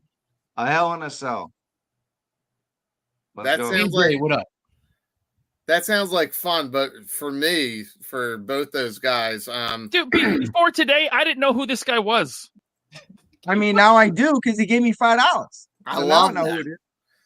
I love that. Listen, it's all fun. I think this is all just like all we're in the schoolyard. Yeah. We're on the playground. We're having fun. There's a lot of shit talking. Yeah. Let's just I have was fun. talking Let's to Dave enjoy it. about That's that what I earlier. said. Embrace That's that. exactly shit. what I said to Chad. I said, you're an army brat. I'm from Boston. It's all like it's brotherly love, and we're gonna fuck each other up and pick each other back up and fuck each other up again and give each other a hug. That's it. I That's what do it's have all a about. question. I do have a question about Chad, and Chad, no disrespect at all, but is Chad? It's Chad. Is that kind of like? Is that like John Cougar Mellencamp, John Mellencamp, John Cougar? He gets used to upset. be articulated Chad? He gets upset when I call him highly articulated Ninja Chad. Okay, all right. Is that Yeah, who he it was is though? articulated, Chad. Yeah. Okay, I guys wasn't just got sure another- if it was the same person, but okay, he went through kind of a Prince thing. I got you. Hey, for those who don't know, Chad's been a guest on the show twice, and I think one was a Toy Kind of Mood at Night. The other one was a Terradrome with Grindstone Toys. I feel like he was on even more than that. But yeah, man, it's good. Listen, I watched some of his stuff the other night, and he is a passionate guy. We have Frank. another super chat. David Pruden, Speck, thank read you this so one much. out. There you Here's a go. $5 for the double dipper out there. Fuck Wiper Ass Island. Give them hell. Thanks, Brett. That's why I had Speck read it. Fuck him. That's This is awesome. fun, guys. This is fun. You know what? If nothing else, 3POA just they kind of taught me something. They taught us that we can just hang out and talk. We don't need, there's always something going on in the toy world, but we should just do this where we drink and we talk. There's And no talk really shit. need to go too deeply into it. But what's good is we can hang out and talk about the interview. And respect everybody watching it, and thank you all for the super chats tonight. Really appreciate it, especially since we ain't getting monetized. There's a lot of F-bombs thanks to Chad, and I mean that with respect. And not just watching it, but sharing it over the last week. This is Gotta shout out my boy Trav. Jared, Is this Collector the? Express. Meow. I'm sorry, I cut you off, Tony. But Oh no, no, you're good. let Tony get a shout out in, and then Baldy take us to it. Yeah, no, I'm just shouting out Collector Express. It's my boy. He invites me to do live customs on his show. I think he does it Thursdays and Sundays, and he just had his 100th episode the other night. Me and Gun Bunny were on it, and we had so much fun. And this motherfucker, he'll Dremel live, and all you hear is yeah. Like, it's so loud. Oh man, he's cool. It's cool peeps. Thanks. I'm not sure what you're referring to, Ryan, but I have no idea who Emily is, and Cobra Commander. I don't know what interview you're talking about. I don't even know what the hell. I do know that I want to point out Liquid Identity. Differences welcome. Leave the drama at the door. I think that's what they want to do, and they're being cool as shit. Kind of didn't expect that, but I kind of did. We're all fucking 40-year-olds, some 50-year-olds buying fucking plastic action figures of weird green tiger creatures and playing with toys and talking about toys. Like, yeah, man, 100%. We don't need fucking the drama. I've said it before. We come here to avoid the dumb shit drama of real life. I'm sitting here staring at about a 6-foot by 3-foot hole in my ceiling because of a leak from the neighbor upstairs. Right. I'm not here to be pissed and annoyed about that. I'm here to talk about fucking toys and G.I. Joe and Star Wars and shit that I love that makes me happy. Yeah. I don't give a fuck what other people want to be dramatic about or bitch about. No, same here, man. I have one of my jobs. The main gig is very, very stressful, and it's a lot of shit I see that I can't talk about.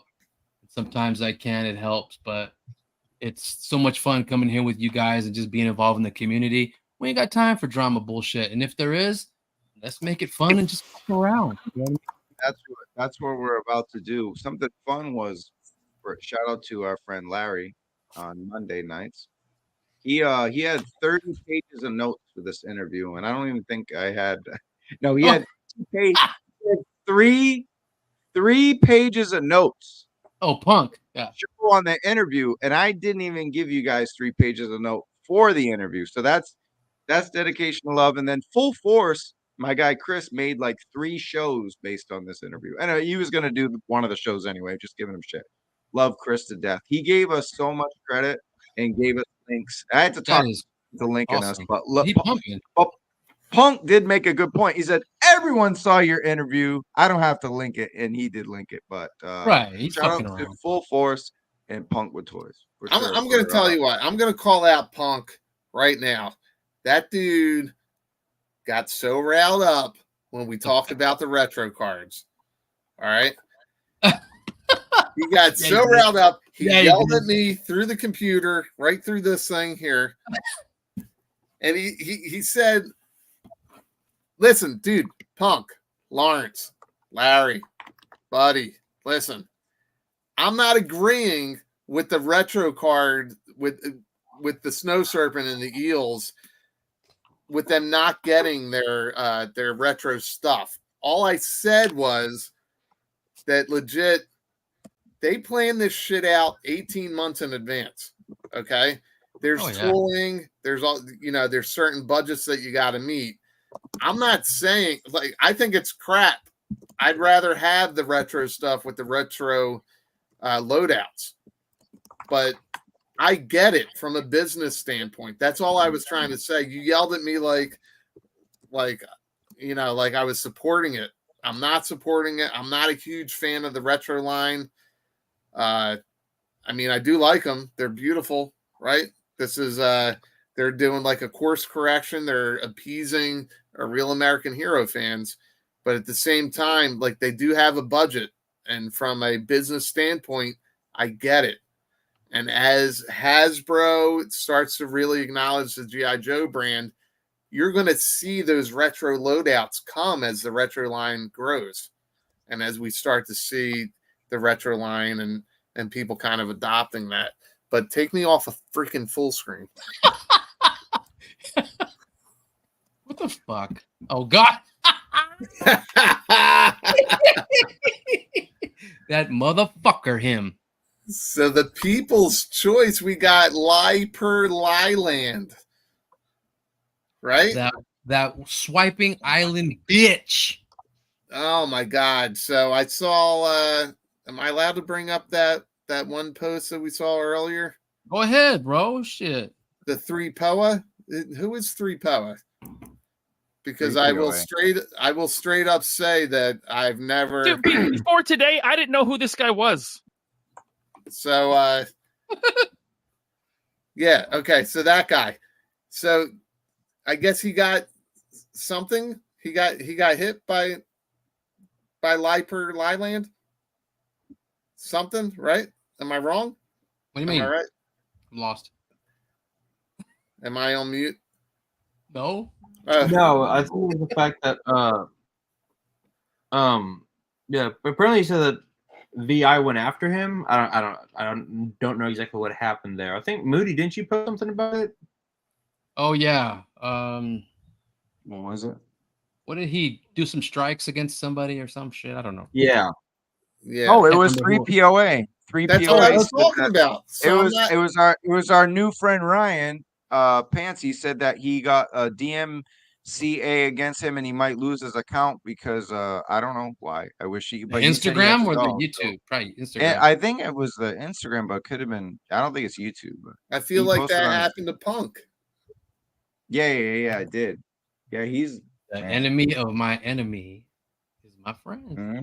I like think about the Jay-Z song, "Friend or Foe." Let me see. I'm gonna go to his Instagram right now and look and see what it is. Yeah, pull that up, man. So listen, the guy we're all talking about without kind of dancing around it too much, dude, I totally fell for his shtick, right? A couple years ago, I was kind of excited. I was like, yeah, this guy fucking feels the same shit I do. He's excited. And then video after video after video. It was just like, dude, you are feeding me nothing but BS. There was some excitement, and then the production value was there. I was totally following this guy thinking, dude, I am getting a Dr. Mindbender with a trouble bubble. Like Canadian Target exclusive. But I don't know where he was pulling his crap from. All right, so this is kind of what I was referring to earlier. Oh, Ryan, that's right. Yeah. All right, so this is the same guy. This is the 3 POA guy. Yeah, 3 POA. I may lose access. I may lose access to his his personal account, I guess, because our friend Diaper Island has false DMC 6 times in 24 hours. This guy is a fucking menace and crazy. I'm talking about, the Diaper guy. Okay. And then he says, stay up to date at 3 POA. Man, what the flying fuck? This Oh, those are motherfucker. separate letters. It's POA. Okay. Yeah. I got you. All right. Pretty sure that Spec just farted. Spec just farted. Yes. Yeah. If it was me, I would have fucking announced it. So it sounds like this one dude, right? The diaper or the Liper Lyland. Diaper bitch. I call him diaper bitch. He's that guy who kind of stands in the background at the party, right? He wants to talk to the pretty girl, and he gets his best friend to go up there and talk to her. Best friend leaves with her, right? And then he's back here. He's upset. He's reporting it to all his friends. Can you believe this guy took from me? Is that what this guy's doing? He just wants to get all the good shit that he can't get and use it as his own. Yeah. That's him in a nutshell. I mean, I've seen certain people kind of circle an island like a shark and kind of take from other people without kind of like, just cite your sources. All right. I know that this guy took from you before, Travis fucking Moody. This guy took from you before when you guys went to San Diego and you did the Comic-Con. Travis fucking Moody. And you did the interview and he cropped you and KJ out like a dick. freaking little weasel. And he promoted it as if he had representatives there for Liper freaking Lyland. Dude, get a freaking life, dude. It was fair rights usage, okay? I don't care what it was. Fair rights usage, Baldy. Fair rights usage. Okay? Fair rights. Fair right. I don't care what the freaking fair right shit is. Fucking just cite your source. Yeah. I think we need to hear from Bobby. I think we need to hear from Bobby. Do your thing. Sorry, I'm getting riled up. Bobby ready to kill somebody. So look,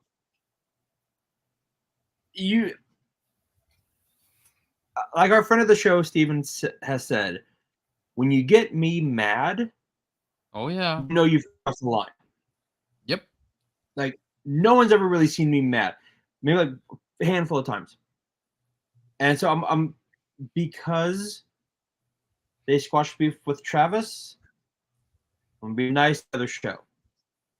So Island gets all my anger. Here's the thing. Look, at San Diego, Trav, KJ, and I worked really fucking hard on that interview. We nailed it. We killed that shit. When it comes back around and we get to do the interview again, and we all put in the time for the questions, all of us put in time. Travis, and the reason why I'm hesitant to let my anger for another show go, because this past month, Travis, along with his roommate, were gents, okay? Checking on me all the fucking time, right? But for this interview, Trav fucking put in the work as a great producer. He put the show together. He put the script together. He had all the questions ready. He had everything lined up. While we were fucking interviewing Lee and Emily and Tony, he's going into the notes, into the questions, and like deleting them, moving things around in real time. So Moody put in effort for this shit. Now, here's the thing that really, again, pisses me off even more. That we put in the fucking time for this shit. Moody put in the time to edit this. And as someone who edited this show for 3 goddamn years, that's a lot of effort. A lot of effort. And Trav did this on his phone because it's Moody. He's not going to make it easy on himself. But he did it on his fucking phone. Okay? Now, the fact that this piece of shit asshole, and that's what he is. He's an asshole, okay? I don't give a fuck. Took the time to, like, what? Write down everything that we did. He couldn't go on and go, you know what? I have the numbers. Let me reach out. Let me do my due diligence. Let me do my work. No, it passes our hard work, Travis's hard work, off as his own. On top of that, if you want to take our shit, fine. But guess what? Link back to us. Don't be a chicken shit and delete our comments. We're saying, hey, where's our credit? Where's our credit? Where's our credit? And the thing was, in his comments, which is in his comment section, which granted you never look at the comment section, I get it, but it's like fucking like Tatooine's, like just like full of villainy and like, you know, is that Scum. they're like, thank you, villainy and scum. They're bashing Emily for fucking what? Being diverse, as fucking Zen put it, or as Zen put it in that first question. G.I. Joe's always been about diversity and inclusion, inclusivity. That brand that everyone's like bashing Emily about, for like, oh, shut the fuck up. Go back to English class for 5th grade. Everyone has pronouns. Shut the fuck up. The fact that G.I. Joe has inclusivity and inclusions since 1984, since the 60s. So shut the fuck up. Emily's doing her best job with a bunch of toxic ass motherfuckers bashing at her every goddamn day on social media. What does she do? She comes on. She's a sweetheart to us. She's nice to us. And you know what? She didn't like, you know, duke the questions. She took the questions head on. And so did Tony. Falcon's Head was a fucking horrible shit show. I saw the figure and like, you know what? No. And they stood there in the firing line and took the questions. So no, we're not swinging at anyone's balls. We're not swinging at anyone's dicks. We're actually just being respectful to the people that actually are trying to bring us the fucking figures that we keep asking and bitching for every year. Yeah. Rant over. You want our fucking come get it. I'm on Bobby's nuts like this. Get it, Bobby. I'm on all your fucking nuts I'm right hanging now. on, I'm hanging on to the hairs and shit. I'm gonna put in my 2 cents now. Do it. All right, perfect. Do it. Emily, Perfect. Go ahead. Shoot. Tony and I had this conversation earlier. Sexy Tony, close up. Emily is the marketing person, right? She doesn't have to be a fan. She doesn't have to know about the product. She doesn't have to be as charismatic as she is, or as good-natured, or as happy-go-lucky, or present well on camera as she does. Look at the rest of the teams. Look at Star Wars. We're lucky. We're lucky. Sorry, Spec. We had to laugh at this one. No, that's a good one. We're lucky that He she threw is the hat taking- Oh shit.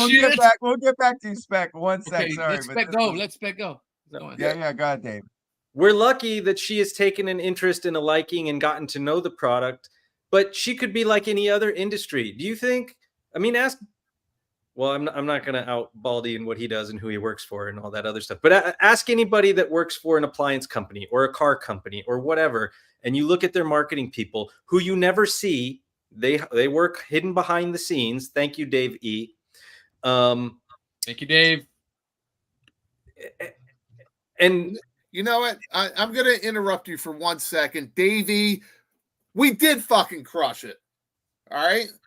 We did crush it with Travis's fucking direction and the way he fucking lined all that shit out. We did. Back to you, Spec. Oh, wait, hold on. I want to say we got another thing. one. We got to give Hit it. Justin, hit Justin. Because I want to give Dave Spec the time. Yeah, if this is something I'm gonna always have to say. They answered all of our questions. Now, almost every interview, maybe not full force, but even then, there's always one where, hey, it's a future product.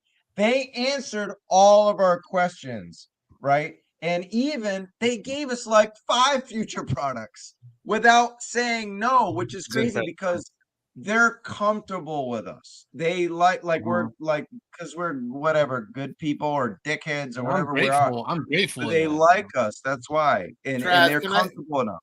Can I put you on? Well, I feel bad. We got to get the Dave, but yeah, go ahead. I want to put you on the spot for 1 second here.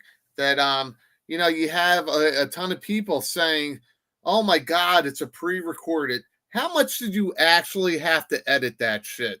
You didn't. He had to work. Yeah. I mean, you had to edit because like I stutter and shit, and I'm all over the place. But for the most part, you didn't have to edit how they answered anything. No. I added a B-roll. That's it. And then there was like a couple. Even I let a lot of awkward stuff because I thought it was fun. We're all like laughing and joking. He added pictures and stuff. Yeah. Yeah. There was all that kind of stuff. Should we just read off the super chat? I'm sorry, Yes, Dave. go but for it. we don't want it to Yeah. get buried. We don't want it to get Thank you, buried. Justin. Justin Booth, nice handgun there. I started create my own mezco using the Roof World. Now, anybody familiar with Roof World? 1/12 not. scale. I have a feeling that Justin might work for Roof World. Just kidding, Justin. Hey, either way, might use those $10 to his Roof World. Now, I ordered from Amazon. Any suggestions on how to go about it? I've started to create my mezco using Roof World. If you guys don't know, maybe the chat can help him out. That sounds like a Tony question. Using the Roof World half in but 1/12 that's scale a mill figures customizer order from thing. Amazon. Any suggestion how to go about it? You're using Mezco. Mezco's they're more high end. I don't even deal with those, but man, let me look into that and I can get back to you, Justin. Yeah, we'll Serious. save can that buy one. You know, clothing let's and do a that's Q. fine. Let's do a Q&A at the end, but we want to get through the interview. We're an hour and 40 minutes here. We want to get through the interview and the high points, but we're gonna go right to our boy here. We don't have to do full screen. I'm kidding. But I'm sorry. We had. Yeah, there you go. He wants to show his Adam because Happy pleasure face Adam. Okay, Oh, so but continue, David, please. we're lucky that we have a product manager that cares the way that she does, interacts with the designers the way that she does. She's not perfect. She doesn't have to be perfect. right. It's just sickening the way that the toxic culture keeps going after her. A, because she's a woman. B, because they go after her looks. They go after her hair color. They go who cares? She's doing a fucking bang up job. Better than most. Number 2, Diaper Island. You know what? Fuck the guy. I don't give two shits. What I do care about is that he does this with his kid, and he's teaching his kid this kind of dirty, shitty behavior. Well, He's so- he's passing that along. So fuck that guy. And then as far as hanging off nuts, okay, fine. You know what? I hang off Hasbro's nuts. We're hanging off Slickalicious' nuts. I hang off Mattel's nuts. Hey, guess what? Laser Pants is hanging off Vala's nuts. Chad is hanging off old 118 nuts. I hang off Gridiron's nuts. Off somebody's nuts. This whole fucking shilling and hanging on, fuck off. Again, toy. Get rid of the stupid ass drama. We all like our things. Just go with it. I can admit it. Can you admit it? Lay back. Go with it. All of YouTube is fucking shilling. Okay, That's all it is. all of YouTube. Whether you're working for, whether you're doing Slickalicious, baby. videos for Adobe, if you're doing something for DJI with drones, if you're doing something for a car company, if you're doing something for a fucking handbag company, YouTube is you sharing your hobby and fucking shilling for whatever it is. It doesn't mean that anybody's hanging off of anybody's nuts. Knock it the F off, okay? All right, it's the weirdest fucking passive aggressive shit, especially with the Valaverse versus the Hasbros. All right, yeah, call us all Hasbros. You're Vala hoes. Who the hell knows? All right, everybody relax. This is plastic. Seriously, The Hasbros versus the Valahos. I guess I'm a McFarlane hoe now. I'm gonna straight up tell you guys, you can full screen me all you freaking want. That all right. Nothing wrong with Valaverse. Now he's frozen. Valaverse is fun. It's a love letter to G.I. Joe. Okay, it's a modern love letter to G.I. Joe. They got the file cards. They got the points to mail in. That's fucking great. They even took a property of G.I. Joe, Action Force, to bring it into the modern world. So that's fine. But to be honest with you, it's pretty much like putting your GoBots with your fucking Transformers. Okay? It's there. It's a complementary line. There's nothing wrong with it. No, So if you want to collect Valaverse, there's nothing wrong with that. If you want to collect G.I. Joe, there's nothing wrong with it. They freaking complement each other. So who cares? Knock it off with this shit. You guys are fucking grown men. You're fucking grown men. Fucking grown. And You're grown up and you're grown up and you're grown up. And there's some grown women too. Oh, yeah, I love it. Hey, let's segue to an go. Emily point part of the interview. We'll jump around. Let's jump around. The dragonfly, the news of the dragonfly, the Haslab. Everyone's been talking about it in the chat for a long time, and we got more super. This is the best. Oh super my chat God! someone ever had. Yeah, we gotta. Tribalism is dumb. David E, our good friend. Look out for Operation Recall and Joe Fest. Hope to hang out with all you guys there. I know you guys are doing some big stuff. I got what is it? Who is doing the? Is it Doug Art who's going to be there for Operation Recall? Help me out with that, Davey. I should have added that. That was some news today. Operation Recall. So tribalism is dumb, especially from grown-ass men over little plastic action dolls. I love saying action dolls. And then you get $1 because I love y'all. Thank you. Love you, brother. And Dave Speck's just in the money right now with the fireworks. So cool. Well, I saved a lot of the comments for later. So don't worry if you're commenting and we're not, you know, JC I got a lot is here. Oh my goodness. All right, let's get to him. Here is the thing about Viper Island. His viewers enable him. Yes, sir. If you watch his videos, you could not know he takes info from others without giving credit, yet they don't care. Oh, they're right. They JC. don't. Backwards ass hillbilly. To be honest with you, this channel does not pay for viewers. No. Sometimes. All right, so Doug Hart and Mark Pennington will be at Just Joe hang on Fest. balls. The creators, the art, you know, they've helped create G.I. Joe back in the 80s and the, you know, with the art and the sculpting and everything like that. So, you know, designing. Mark Pennington was a designer. Doug Hart did the art of the cards after Victor. So, yeah, they're going to be at Joe Fest. So that's massive. Thank you. But I just want to touch upon the Dragonfly because it seems like this release that we got from Emily, it seems like we're going to get it in the fall and not really the summer now. She did say like late summer, early fall, but whenever they say that, it's usually past that. And then here's the deal, right, about the Dragonfly and what Emily said. She had no problem taking the blame on our show, which is crazy, for the Dragonfly's lack of updates. And she said, look, we decided to focus on getting you guys some fucking toys. What's getting coming you guys out some right out there in the meantime. And then with all those layoffs, you could criticize that. That's obviously a corporate, you know, critical thing.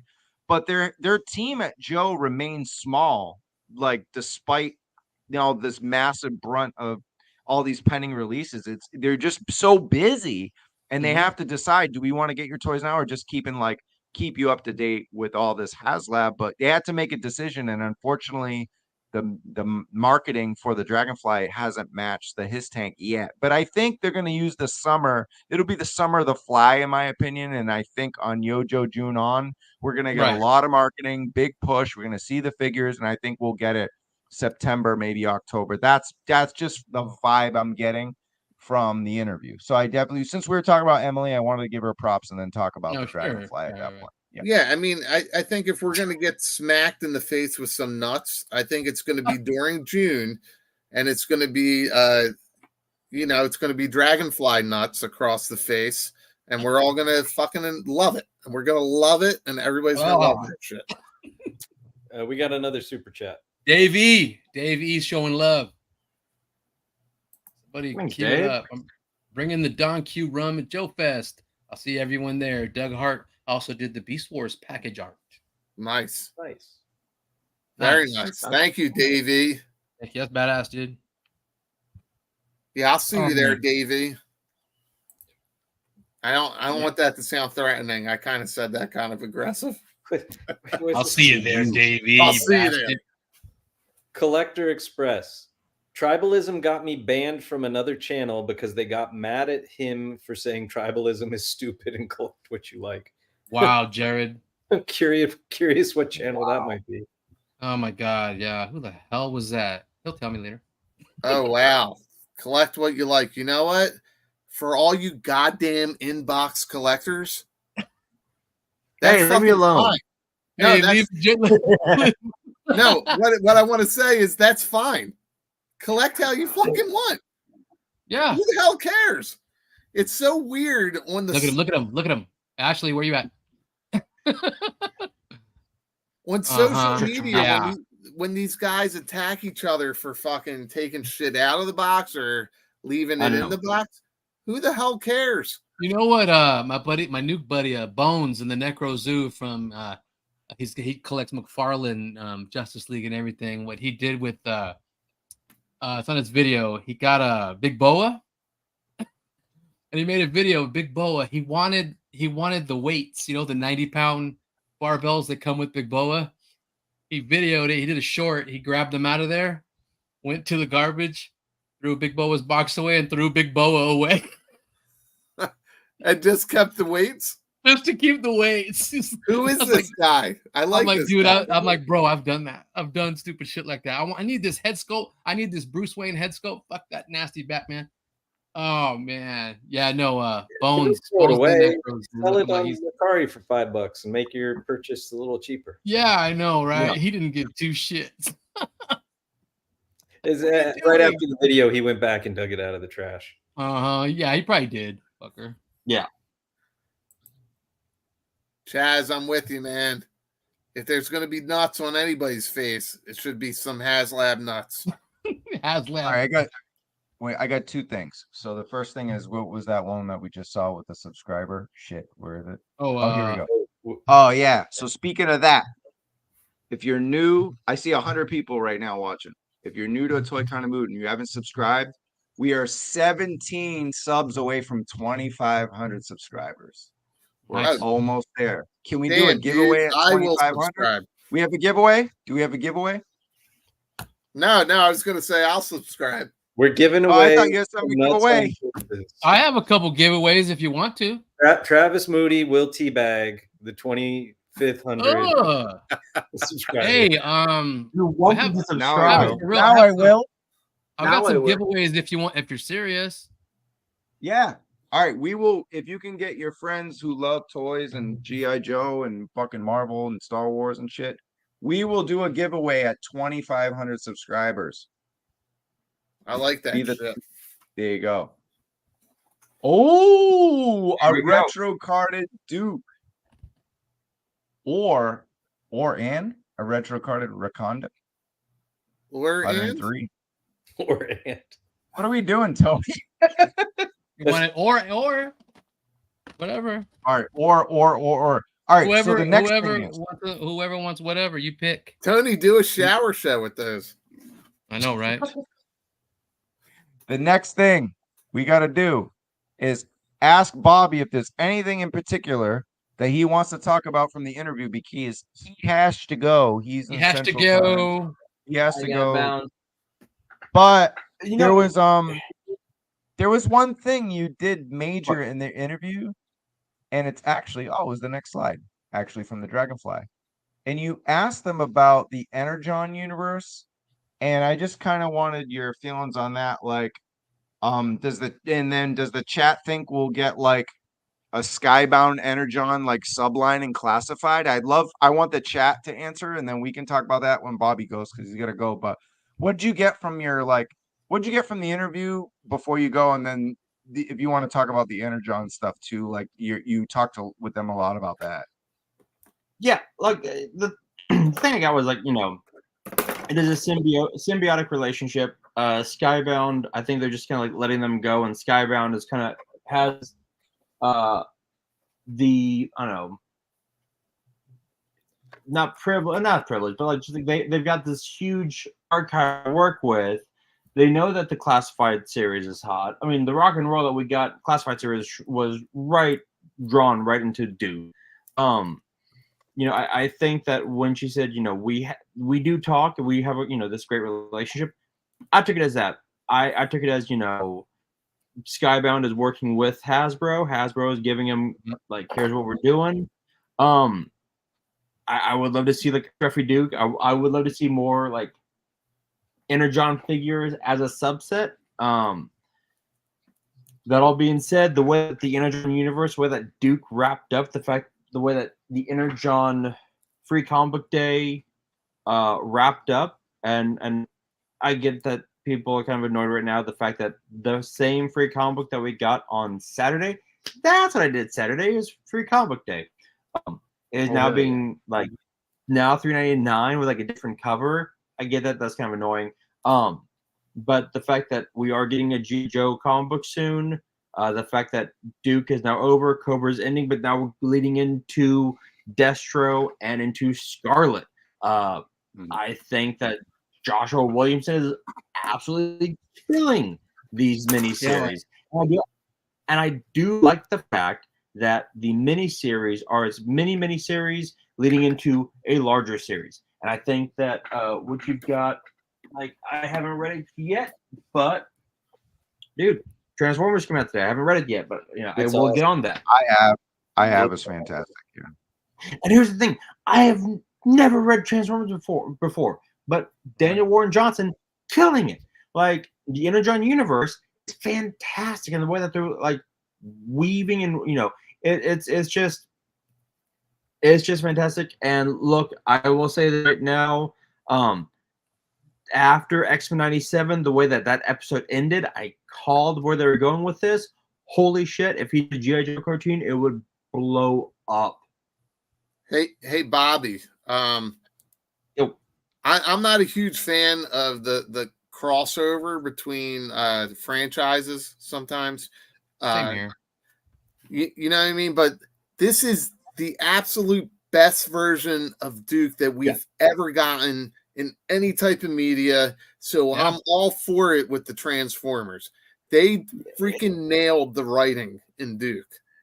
And here's the thing, and here's why I think Duke, why Williamson did such a great job with Duke is a flawed hero. And everything else you've ever seen, he's like, he's even more so than Captain America. He's like, the poster child for like, go serve your.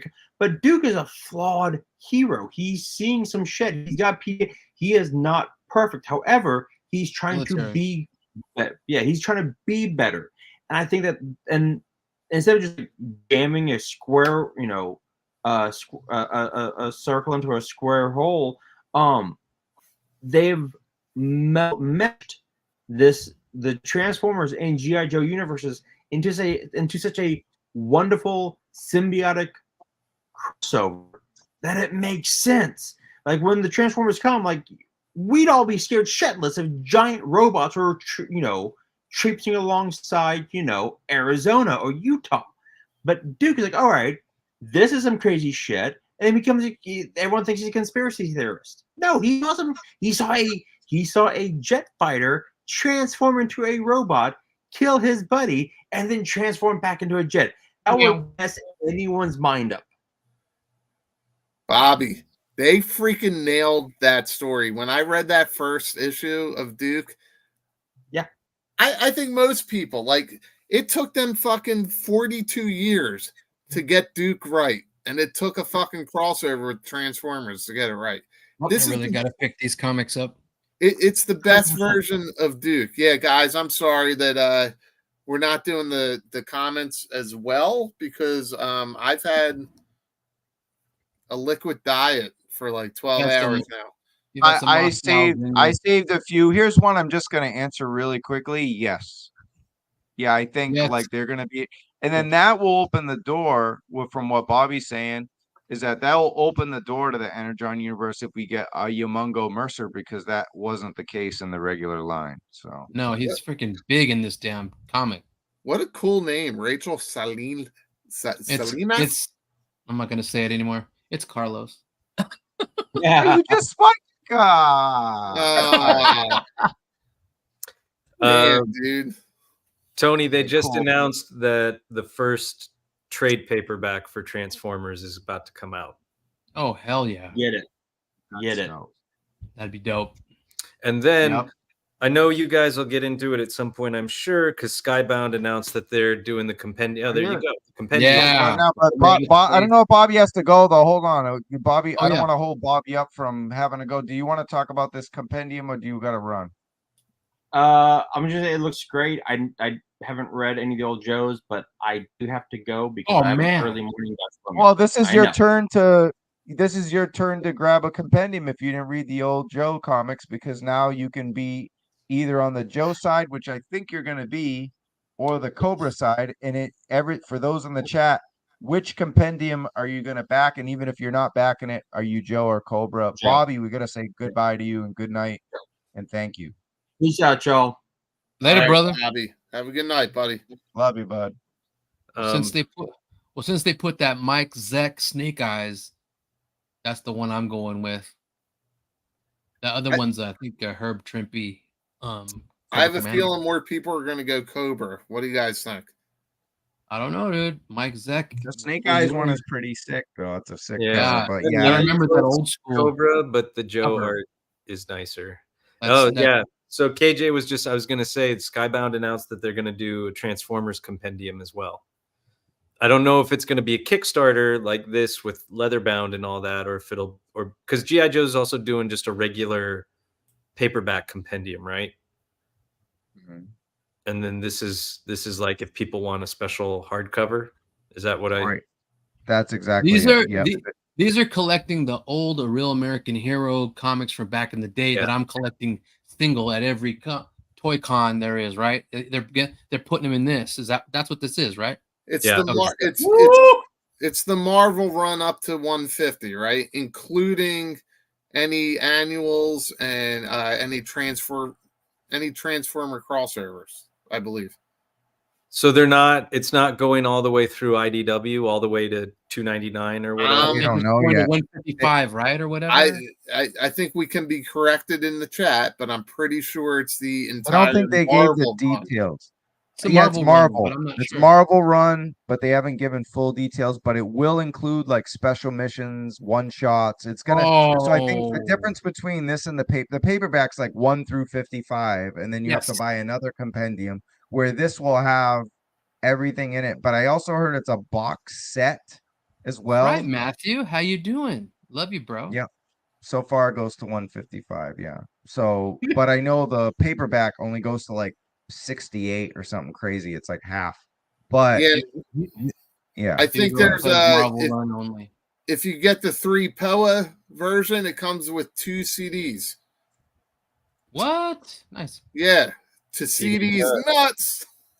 Because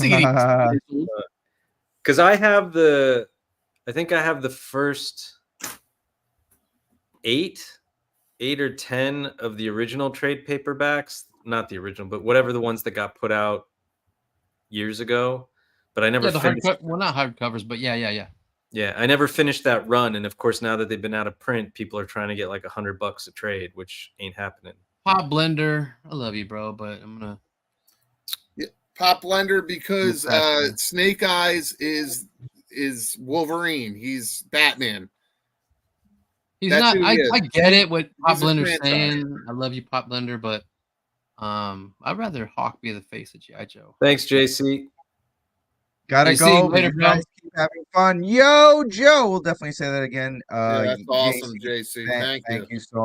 Thanks so much. And Matson says it's like the hardcover, but without extras. That hardcover only went to volume 8. The trade paperback went to 155 without the yearbooks and this. Oh, you talking about the older stuff. Okay. I gotcha. Thank you, Matthew, for giving us that info. Yes. Gotcha. Yeah, he's good for that. That's why Punk keeps him around on a leash. All love. We're I'll love Hunt David. Hey, our panel at Joe Fest is called a punk with punk kind of mood or something like that, isn't it? A punk kind of mood. There you go. Yeah, it should be fun. But you know what? Actually, let's go back to. I want to talk to Tony about Tony. Can we do that? Tony. You don't have a slide for that. So Tony had a lot of fun moments. You had a lot of fun moments about the hidden cameras that are in your house. I wanted to get how you felt because that was like a good. Imagine like those questions about to a team that's so popular, the hottest toy line, like Punk says right now, like hottest toy line for $25, and they're comparing their stuff to yours. And then they also weren't embarrassed. They weren't awkward. Like, what does this guy talk about? We don't know. They were in on it. Like, they were like, yeah, we have. They were like having fun, even if they didn't technically. Like, Emily doesn't know. Like, say she doesn't know your customs. Like, right. It could happen, right? I know Tony and Lenny do, But even if she didn't, she was cool about it. But the other two do know your stuff. They're fans of customs. Well, how did that all make you feel? You know what I mean? Like from the interview. That gave me the warm and fuzzies because I'm like, okay. So I remember when you guys did the interview with them at the con, I'm like, damn, they're talking to them, and you get to hang out. You hung out with Lenny, had food and drinks, whatever. And now I'm on the show, actually asking him. So I had a geek out moment like Baldy did, man. I was seriously. I mean, yeah, I'm hanging on nuts too. I mean, big time. I was like, whoa. And when you gave us the the questions, because it's sometimes I told Punk it's not fun. I have to think of questions that are going they're going to okay. I hope they okay these. I hope they okay that. There's no future product. There's no future. I'm not asking about future shit. So I'm asking about my customs, and everybody. Damn, I know what figure's coming out now because Tony just made a custom of it. So I thought that was a good question, and they rolled with it, and they're like, yeah, man, yeah, we have. What did Tony say? We have cameras everywhere, and you know what? They're just in Tony's house. They're just in his house. I'm like, shit. That was awesome, man. And as a follow-up, your friend Rachel Salinas, that's what the name says in the picture.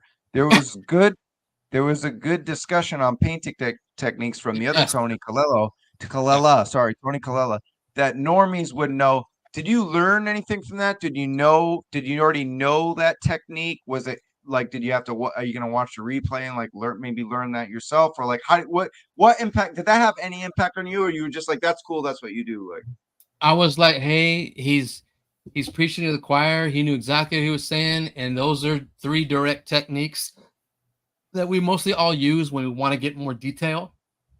I don't really do washes and the other 3 techniques he doesn't mind, because when I make my customs, I want them to look like Hasbro did them, or that they would look like if they were hanging on the pegs next to him in the store, and Hasbro on their figures, they don't do a lot of washes, they don't do a lot of dry brushing, they're real solid, flat figures, But when you make the customizers come out, Ray Murphy and,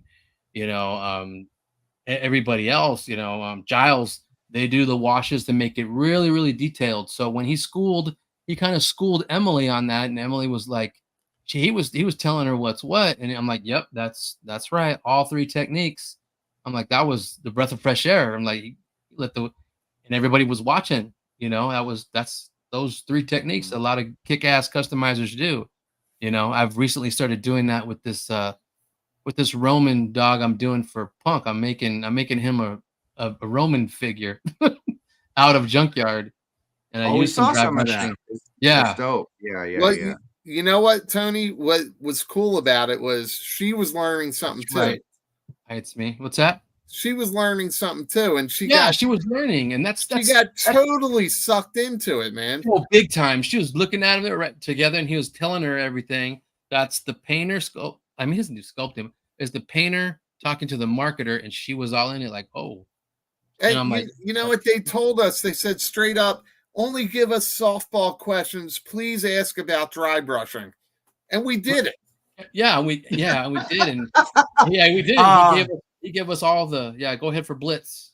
I'm gonna let Spec read this one. I like when Spec reads the super chats. They're kind of entertaining when he does it. It's kind of sexy. Thank you for allowing people to acclimate to the channel and not forcing people to subscribe before they can participate in the live streams. Hoping this channel grows big time. FVI, which I don't know what that means. We know what that means. Yes, I know what that means. Sorry. Slow on the uptake. Island. I started having what Baldy had. Blitz. I'm a little blitz. Yeah, it's not like, hey, subscribe to us, give us likes, give us that. Come check us out first, and if you like it, give us some love. Yeah, we barely bring it up. We have a little ticker at the bottom that probably nobody looks at. I hate saying it. I hate showing it. I hate asking, but it's part of the program. And a lot of times when I first started doing my reviews, I forgot a lot of times to even mention that, to like the video and subscribe, and everyone's like, you got to do it. You got to do it. We're 12 subscribers away, guys, 12 away from 2,500. If you want a free Recondo or Duke, and I'm guessing if you're watching this, you probably already have one, but you don't have one mint on card. You probably opened it, right? You play with your toys, right? That's what you're supposed to do. So get one mint on card from Tony, and Tony will sign it for you and ruin it. So I have a question. Are there some YouTube streams where they can check the setting that you can't participate in the comments unless you've subscribed? Oh, wow. I have no idea. Thank you, Marbs. That's nice. I like hearing stuff like that. Give Roman a cigar. That's a good one too. Where's Punk? Right. Yeah, I watched this whole damn show on Monday about our interview, and you don't want to watch a fall. I guess because he already did a show like this. And shout out to Larry. He really went in depth. He went far more in depth on our interview than we are. That's for sure. We're just shooting shit. I want to touch upon a couple things though. Let's get to a fun bit, and we actually had a chat earlier. This was a good time. Shout out to all kind of different folks who made memes. There was the finest GI Joe costume club. I don't even know if that's a thing anymore. I found this on Google. The finest GI Joe costume club on Facebook for this fun meme. You know, this is kind of what they were joking about, right, guys? I mean, this was a good ass time. I think that's what isn't Chad's a part of that. He dresses up too in the finest, I think. Oh, okay. There you go. You know more. He cosplays like Aaron the Toy Enhancer does too. Right. There you go. So shout out to this was funny. But no, I wanted to get like I mean, Spec, what'd you think when we were talking about the flag? It was good, all in good fun, but it was cool that they actually not maybe considered it, but they were like, all right, let's at least like test it. Like, you know, whatever. They entertained us. Yeah. I think that's the right. They entertained us. Go ahead, Spec. It's not, we're not covering anything new, right? Since the inception of Classified, since they started doing the live stream, since we learned who Lenny and Emily and Tony were, like the topic of Haslabs and 5-foot-long Sky Strikers and classified flags has come up again and again and again and again. And yeah. It isn't happening. I know that at some point, I guess, after the success of the His Tank, it sort of became nothing's off the table. But I think they reiterated, like, we're not getting a classified Sky Striker. We're not getting a 5-foot-long, Tomcat. And the fact that the question was done in jest and handled in jest, and that there's such good sports about it. Yeah, I mean, it was fun. Oh, you mean that one? Yeah, that's awesome. Yeah, the bathtub. I'm on my shit, guys. I'm on my shit. Even when I'm working, I stay updated. That's what I do. You're always on your shit. That's awesome. There's a picture with a kid in it playing around. I'm like, you lucky. Figure God right here. I got you. There you go. Don't sleep. I think that's Punk when he was a kid. With his 18 shipwrecks. Yeah. Where are the 18 shipwrecks? The dude likes a lot of semen. What can you say? Yeah, well, you know what? You guys are bringing up a great point. They were fucking phenomenal with just kind of entertaining the silliness of us asking that question. They said, I think Lenny said that it comes with divorce papers. Yeah, he did say that. I thought that was fucking funny. That was amazing. It was so hilarious. Liquid Identity, thank you. This is great. Not a bot, not a paid for sub. Appreciate you. That's awesome, man. Yeah, it's just they were wild, man. They were fun. I don't understand like why people are like, I know, yeah. You're riding them or whatever. All that stupid shit, or oh my god, it's pre-recorded. Shut the fuck up. It has to be. They won't come on without it being, Well, we don't do that, people. They are at work. That's like going to a strip club and interviewing a fucking chick and wondering. We're lucky they give us time. We're lucky. We're lucky they go on Diagnostic 80. We're lucky they go with freaking. It's like going and who. We're lucky. All the questions at a debate are pre-screened, right? Yeah. They don't necessarily. They may not necessarily know which questions they're going to be asked, but there have been several questions that were submitted, processed, gone through, and they were told, hey, these are the questions that might come up. It's so that they don't get blindsided. Yeah. Right. You know, No, there are wait. certain things that they are allowed to talk about. There are certain things that they're not allowed to talk about. Yeah, they have to give it to the suits, and the suits. So here's the give them thing. the Let me okay. say this. Let me say this. They never declined any of our questions. They never declined any of the fan questions. And I said this.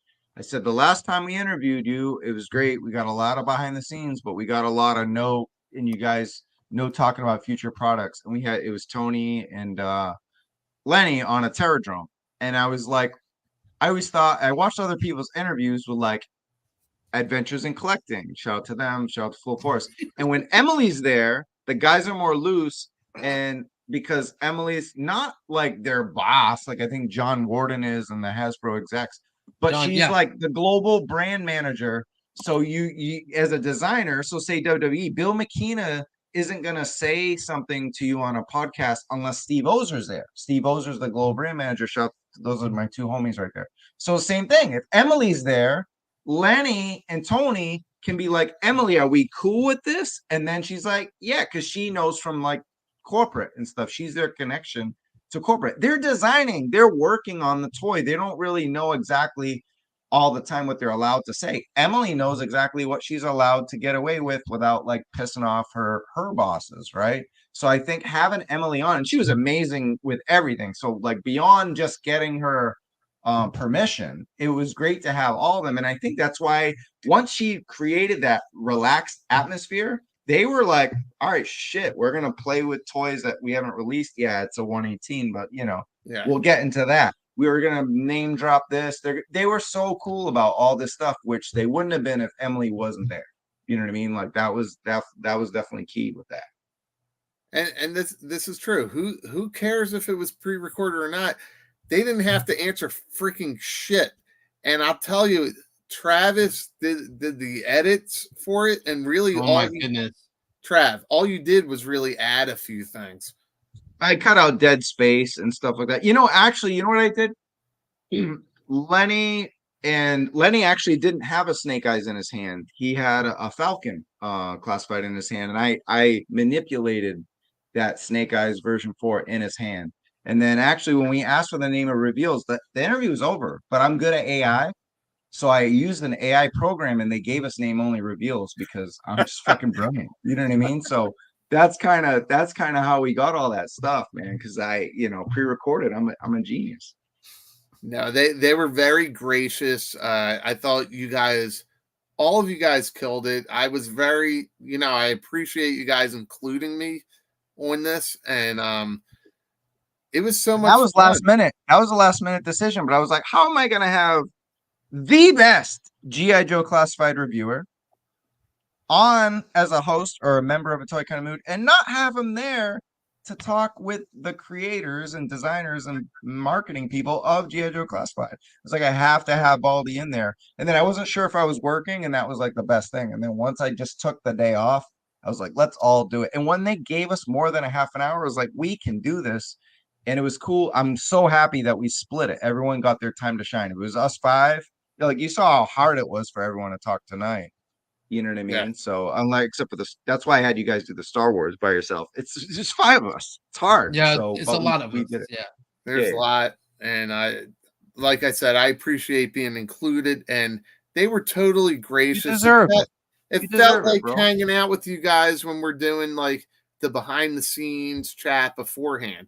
Like, they were totally cool, man. And like the fact that people bitch or say that we're hanging off somebody's nuts, it's the fucking weirdest shit. But sometimes it's all in fun too. These people and it's cool. It is cool. I'm not hanging on the hang on nuts thing anymore, bro. Yeah, no. I told David I was. At first, I'm like, because out of this, venue, it's fighting words. It's fighting words in the street. But I told him I'm on Hasbro's nuts. I'm on McFarlane's balls right now. Everything behind me. Look at all these nuts I'm on. Everybody can say that. I mean, shit. So yeah. No, and they were great. I mean, they answered one of the biggest questions in the last year was, how do you guys feel about Falcon's face? Right? I And fixed it really quick. They answered that. They answered when we said, dude, what Great the fuck is segue. up with these retro loadouts? Great. So here's the thing. Great segue, because we're gonna bring this out, right? They That's they good. talked about Go it. ahead. They talked about it. I was just about to pull this up, Baldy, because they didn't duck. And Bobby talked about this in his awesome, amazing speech. They didn't duck shit. Not a rant. It was a speech. But he said they didn't duck the Falcon blowback. And then according to our friend Chris, I have version 3 there for Why didn't you shits and say giggles. that? But it's Night Force. According to Chris, he says it's 100% because it's in the system. And it makes sense. They're doing Night Force with Walmart. Night Force Falcon and a 2-pack. But here's a question for the chat. Who will we see in this next version of Falcon in the 2-pack? Will it be sneak peek, or will it be a villain wearing could be a villain, right? I don't know if you guys what are I heard paying was attention. villain. Did they say it might be? I wouldn't mind sneak peek. It's a I good throw. It's a good callback to what came out. You know what I mean? You are sneak peek. Oh, fuck you. I am sneak peek. Well, I think not me. Chris alluded to it being a villain, right? I don't know. I didn't. So some people think it's Nemesis Enforcer, Immortal, which we'll talk about in a little bit, but because of the movie thing, but they're not really tied to the movie too much. Oh, because so Nemesis is going to be like a deluxe figure. He'll be a deluxe, right. man. That would be an insane 2-pack with a Falcon, and that would be like too much. I think they've got to keep the cost low. You're right, Spec, 100%. Yeah, but Baldy, I think Chris, because I did watch that segment, I don't think he alluded to it. I think he basically said it's going to be a villain. Oh, I know. Guys, if you guys aren't subscribed to Full Force, go over and check him out. He is probably they just hit 5K, I think. So congrats. Chris, good people. He just gets you along with that soft English accent. He's one of the nicest guys out there in the community. He's one of the nicest guys out there in the community, and he has a lot of fun with the brand. Whatever. Like, he usually breaks shit first, and then other people do 2-minute little short videos based on the information that he shares. Boom. Well done, buddy. You know what I mean? And he did say it was a Cobra. Okay. Yeah. Whatever. I'm rambling. Go ahead. Do your thing. We're listening.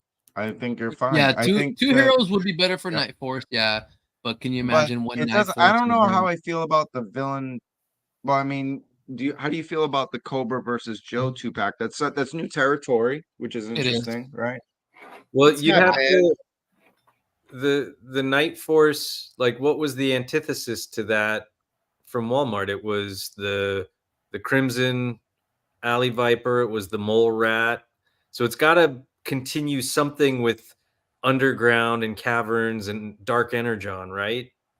Maybe that's a good. You like this Dark Lawn with Energon. Dark Lawn with Energon. That's Dark Lawn with the new Night Force at Night Falcon. Major this Blood. is who Punk thought it was. Major Blood. I guess because someone in the chat put it on his show Monday, and he said he agreed. Major Blood. The Chaz, the enemy faction is Nut Force. That's funny. Everybody's always talking about Major Blood. When are we going to get another Major Blood? I mean, I'm fine with the one I got. I got him. Nice. Oh, look at that. You know, I love that Major Blood. I love that head sculpt. Oh. I would just love to see a slightly beefier robot arm. Yeah, it's kind of it's kind of C3PO-ish. Dickhead. Look at his dickhead. Here you go. I think this is it, right? Because this is I think, were you the one who left this comment with Punk? It was probably you. It was probably you that said that, and then Punk agreed. So there you go. We'll go with FZ Viper. Yeah, Major Blood was a hard get, and why not do another one so that some people can add Major Blood? This is funny. Falcon would be considered the pet for the deluxe set.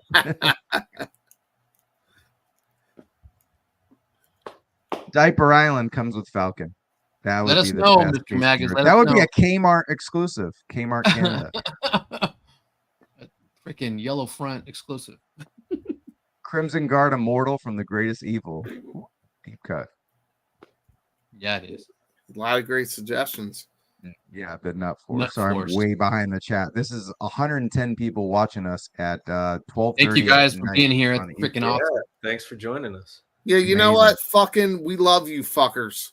Yeah, that's all. Yeah, took it right out of my mouth. Yeah, Right? I guess we gotta do the whole. Hey, if you're new to the channel, please give us a like and a subscribe Sure. and smash the bell for all those wonderful show notifications. Listen, Now would also be a good time to throw out the Entertainment Earth. Oh, it's right. Yeah, that's a good one. If they ever have anything in stock, which they do. They have the Phase 1 Clone Trooper, by the way, in stock. No one else does. So go get 10% off. That we talk about Star Wars. 70 people watch that. You guys care. It's They Phase have 1 Clone They Trooper. had the The new one. Mesmer Storm Shadow too, unless they sold out. There you go. ATKM 10. That's where I got my ATKM Storm 0. Shadow. Yeah. In here. Appreciate ATKM 10. Use it Yes. 10% off. Now we sound like schlups that you do YouTube. We're All shilling. right, we good.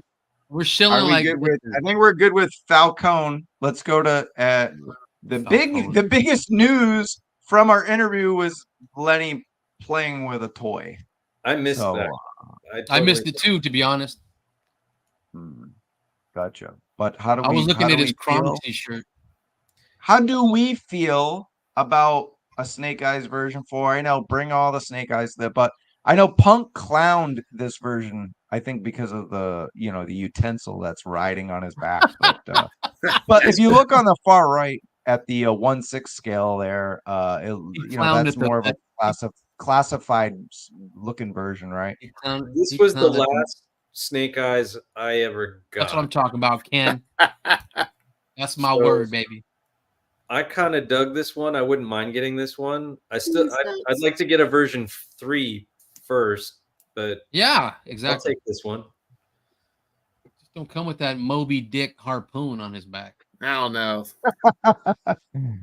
Why are people just talking about Haslabs in the chat? Every comment's like, I want this, right? Like people are dying for my Haslabs. We haven't even gotten the Dragon. There, put it on, Black Gangus, baby. 90s all day. Go ahead. Bro, I'm excited for this Snake Eyes. It's fun. But I can make one. listen, give me some other characters. We've had Snake Eyes. At least this will give us a new version of Snake Eyes, right? Yeah. Agreed. I'd rather a new Snake Eyes, but they'll do it because he sells. He sells. He's Wolverine. He's fucking Batman. He's the mainstay of the brand. So I just want. I'd rather take the one with the two spiked nickel trench knives on his chest. Remember that one? That's version 3. Version 3. That's right. I thought that's right. Spec. yeah, I like that's that one. V3 with that cross. That cross was a thing. cool. That was a cool way. And it was a prisoner of Cobra, and he kicked ass on his torturer guys, and he took their uniforms and weapons. Deep Oh, cut. that's right. I totally forgot about that. Remember? Yeah. The three they were gonna mess up his face and do all this shit, and he busted their ass and got out. His face is already freaking messed up. No, it was He had fixed. the It was surgery by plastic then. surgery. It was Yeah. he just had 2 little scars, and then they were gonna mess it up. Yeah, they whatever. They fixed his face just like they fixed Two-Face's face, right? And then they fucking fucked it up again because that's what the fans want. All right, the fans want ugly Snake Eyes. Okay, give us ugly Snake Eyes. All right, look. We're so behind the comments. Let's take a break from Get with it. slides and notes and let's address some of this shit. Let's All do right, it. hold You're on. the man, bro. Let's You're the get man, to it. brother. Let's- Give it up to I'm the gonna chat. scroll down. Sorry, All right, chat. here we go. Going Right, off. this is perfect comment I saved from a long time ago. Chris probably went to bed. I think he left. How about probably Moody did. mentioning Snake Eyes V4 on an IG post, but everyone was obsessed with Coco, and that's who we're Right. talking about next. So that's a segue. Stay tuned. Cool. So there's that. I had no problems. No guys who entertain on bring. I had no problems. No guys who entertain on bring information about things I collect. Can't Nor do even I have a read. problem with Hasbro. I just collect toys and enjoy being around those. That's what we do. Yeah. Cool. And then Beardy, I love this. This is like Baldy Locks' brother-in-law or something. I'm just glad Diaper Island is around to sift through all the cringe to save me hours uptown. That's right, All right, Beardy. here we go. Yo, listen, Trav, can I touch on that real quick? Yes. All right, got rid of the That's comments. legit how he opened that one freaking video. Was about so you don't have to fucking sit down. Listen, guys, that's what a replay is for. All right, it's YouTube. If you guys want to sift through it, it's fine. But listen, we actually asked some legit questions and we asked some stuff that I think a lot of people would be interested in. And maybe it's just for that fan base. But if you're for the 2-minute quick tidbits, Which is a lot of people. That's why, that's the Yeah. difference between, hold on, guys. That's the difference between the 2 to 5K subscriber world, which is like us, Bobby, Punk, Full Force, Toy Connections, right?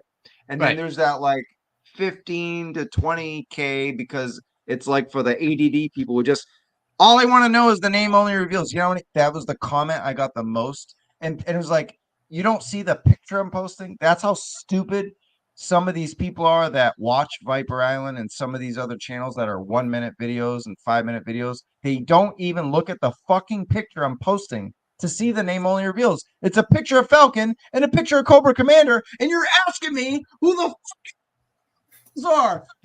It's your audience.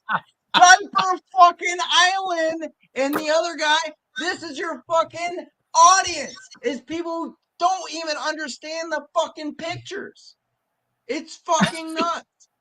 God damn it. This world we live in. It's toys. Damn it. It's toys. Dan, Rant This is, over. also, this is a follow-up. This is a follow-up.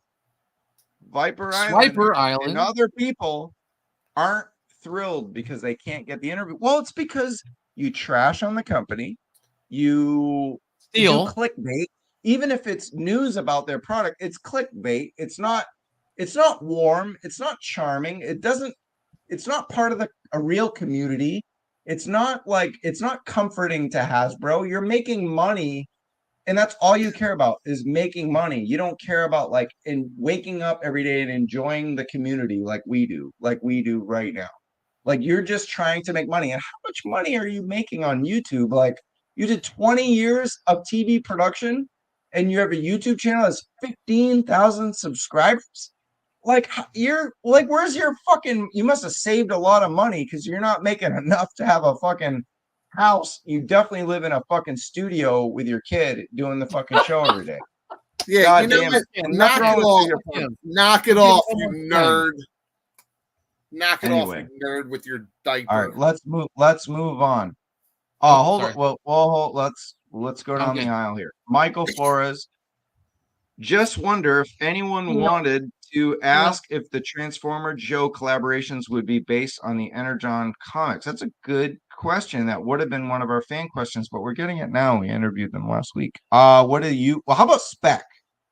I don't These think are Transformers I can answer guys. that question because they're just in the toy world. They're not part of the Comics. they're not part of the comics. They're not part of the movie. And correct me if I'm wrong, because Hasbro was looking to sell off that arm, right? They were in a deal with Paramount or whatever. I don't know if they actually sold it off or not, but this, that, or the other. I'm sure Hasbro will still have a say with properties when they get made, but like Lenny and Emily and Tony probably have absolutely no idea what's happening in that realm, or maybe they hear a little something, but that wouldn't be a question that they could really field, I don't think. Well, I feel like Bobby kind of asked that question. He kind of did. I think I get what he's saying. You know the 2-packs that we always get, that the surviving O-rings, right? Yeah. Would those be Skybound Energon made, right? Is that the kind of the question? Did I misunderstand the question? I thought he was talking maybe, about and I got rid of it already. Kind of like this McFarlane thing. H punchers or something. or was he still talking about these, which I totally Forgot That, about I think that's what he's talking about. But would you make that like Energon? I think no. This is just like an ode to O-Ring. But like, yeah, I don't know. So yeah, okay. If My you're still apologies. here, follow up with us. We'll follow Yeah, up with if you. this was the case, my apologies for misunderstanding, and that would have been an appropriate question. Yes. Got it. Cool. All right, next one. Sorry, Bobby, if I'm. I mean, Bobby. God. Marbs, I think they're gonna fix it. I think they will. But Marbs, Lenny, I actually for sure. I shot Lenny a message right after the interview, and I said, "Broseph McJoseph, we forgot to ask you this." And he came back with the standard, like we can't talk about release. Yeah. But I mean, come on. Why do you think they were so excited, and why do you think they asked us, or I'm sorry, why do you think they answered us on our question about Falcon? Why do you think they dropped the Falcon name? Right. Because Marbs, Right. Marbs, you were freaking right, Marbs. They're gonna give us a new head. All of us want new head. We want head. What does everybody want? I need new head. You remember that? Al Snow, If they head right, don't eat air night. Specs moving. All right, let's go to my friend Sabir Go, here, Spec. Mr. Jim Guy. No, Specs just moving rooms. Oh, he's kudos to all of you in the most recent interview with Lemily and Tony. It was another great one for the ATKM collective. It is 12:20. Well, now it's like 12:36 a.m. in New York City, and my first work meeting is at 8 a.m. One night to all. So one night to you, my man. Be a good night, brother. Stanley, I'm sorry you asked a lot of questions tonight. We should just have you on as you just ask us stuff like interview. No, I'm kidding. But you asked a lot of questions, so let's do one of them. What was the Joe's team's feedback, and are able to you get follow-up interviews? Okay, so this is a two-part question. Today, so here's the thing. There was a thing where Lenny couldn't do the last interview because we started talking about Viper Island. Oh, I just said it. Just said it, fucker. I guess we'll have to edit this out. You said it a minute. But we did back in the day. We don't anymore. We say different stuff. But we did it, and he wasn't going to interview with us. And then so, with the context of our show tonight, I was concerned. And so I reached out to him and Tony, and they were just like, "Oh yeah, thanks, bro. We'll love talking Joe, love hanging out with the Toy Kind of Mood." They didn't bring it up. I'm sure that they did see it because I saw in the stories, and it didn't concern them because whatever, we're holding our own on this one, right? And I think we're good. And then the second part is Emily. I think Emily likes us and she's in charge. And I think she mentioned that we owe you one at Comic-Con. Remember that? She said we owe you guys one at Comic-Con, and because we had to cut out several questions, and to me, they don't owe us shit. They don't owe us a fucking thing. If we never have to interview, we can't interview them again. I'm at peace. I'm at peace. Well, do I want to? I want to do it tomorrow. I want to do it in July at Comic-Con. But if we don't ever interview them again, I'm at peace. This was a pinnacle for our channel, at least for this, this generation of a Toy Kind of Mood. And now we're on to the next step. Cool. More private chat. You're back. No shit. I see you. All right. Kidding, Spec. Pop Blender. Would some people not be happy with the lack of accessories with these 2-packs? Wait, hold on. Don't the 2-packs come with a lot of shit? They come with a bunch, though, Pop, right? And the 3-packs too. Yeah. I think I'd rather have the single figs with as many accessories as possible, even if they're repaints like the 2-packs. But I think they do pack a bunch of stuff in with the 2-packs, right? They've done it. They've done it with the Valkyries and all that. Yeah. Yeah, they get a ton of like look in comparison to, and yes, I pre-ordered it, the episode 1 3-pack. We get 3 figures, 3 cloth goods, 3 lightsabers. Again, look at what we got with the Valkyries. Look at what we got with the Steel Brigade. Look at what we got with what are another 2-pack, or look at what's going to come with the Tiger Force, Tripwire, and Roadblock. Like they give us bang for the buck.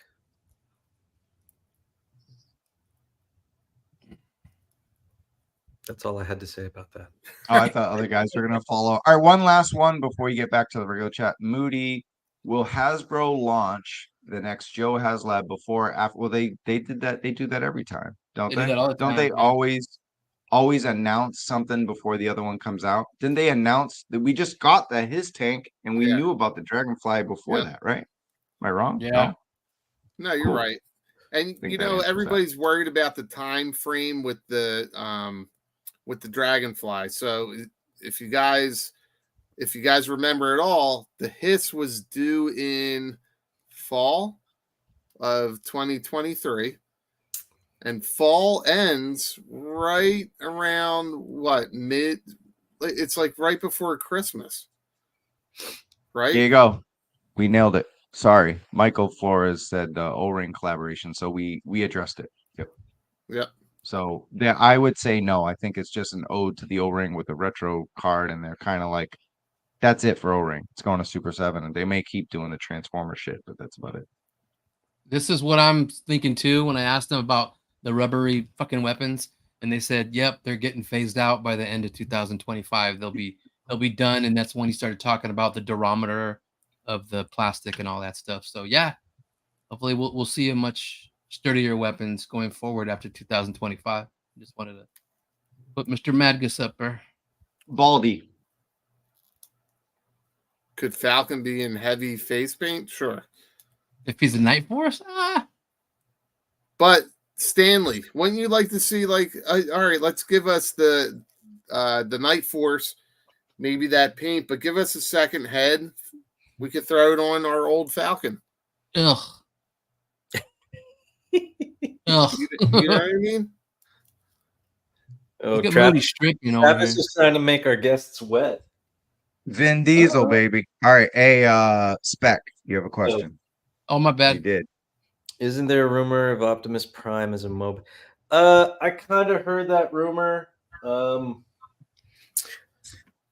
I don't know if that's it. It probably was in the pipeline at some point. I don't know if it is. I think the last rumor, if the line continues, was Cup as the Triple T with Sergeant Slaughter.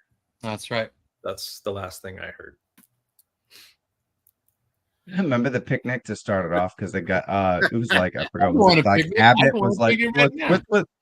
but how perfect of a circular, everything. I love when everything comes in circles. And the first question was, I come in a circle. what's the whole point of the fuck you Spec?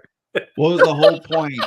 What was the whole point of this interview if you can't talk about future products? And then they went on to talk about future products, and then at the end they talked about future products because of the circle. Cool. 2 packs include a ton of reuse. Cool. All right, we gotta get going with this shit. Ooh. All right, so let's Do Ken Best real quick.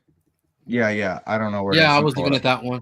Man, anybody got any faith in Super 7 O-Ring figures? I got those Delta 17 figures, and they're pretty fantastic. They are.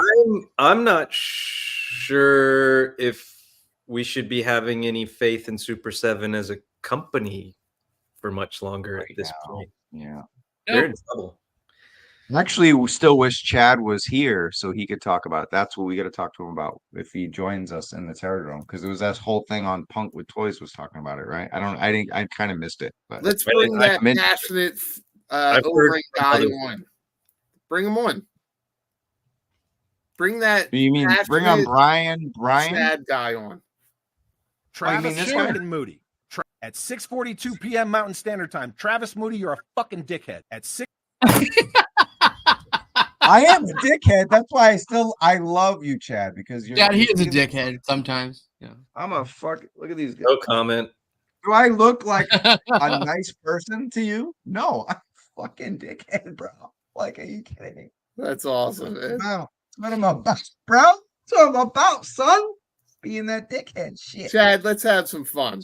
So Cobra Commander Blender wanted to clarify real quick, and then he's just saying he should have clarified he wanted more unique accessories rather than reuse. Oh, sure. Okay, then you're right. You're right. The 2-pack is just a lot of reuse, but that provides the mold, which we talked about with I them. still want accessory packs. I should have asked them that. But Yeah, that's a where thing. I will say that's another love letter that Valiverse does to the old line when we were kids. We got those accessory packs, right? Yeah. He's making these little like accessory packs, which is amazing. I would love for the Joe line to do the same thing. Shout out I know to Lenny's talked Ken. about it in the past. Oh, go ahead, Spec. Sorry, go ahead. No, I was just gonna say I know Lenny had mentioned it in the past because he'd been asked that before. Yeah. And I know he'd love to do it. I don't know if they'll let him or not, but we'll see. Oh, the accessory packs. Yeah. Shout out to and then shout out to Genghis, Steve and shout out to Ken. Delta 17, shout out to Toy Ken Poke, Toy Connections, Steve. and Delta 17. Yeah, Steve Delta 17. Yeah. and Steve. I would get a hooded. Hell yeah. Here, I got one. Oh, I got one right here, guys. I know that was badass. I need to get that. Hurry up. There's your hooded. Right there. It's coming. Liper, Lyland, go ahead and take a screenshot. Yeah. Oh yeah, there it is. It's all blurry as fuck. But you Yeah, got it's to all put it in front of your blurry. face or he won't use it. Yeah, guys, here. How's that? There Now you you go. can use it all day. Now you can use it. Go ahead, he can Liper, u- like he can- Lyland. Like Run he can with use it. these nuts. Actually, how about we do this? Go ahead, run with that. This is legit. It's oh wait, let me hide my face. There My we God. go. Have some fun. Hooded Cobra Commander's coming. There you go. For those who watch wrestling, go get it. Cool. I think I know that name because it was a peg warmer, wasn't it? Yeah, Travis Moody is a pig warmer. All right. Yeah, he is. So what do you guys think? Can I ask you real quick? Yeah, What do you guys Baldy, think go about ahead, go back to hosting. Baldy, do your job. Do Yeah, your, good hey, job, the Baldy. Patriots You're motto. so fuck- Hey, when we beat the Eagles, our motto is "Do your job." You do your job. Fuck the Eagles.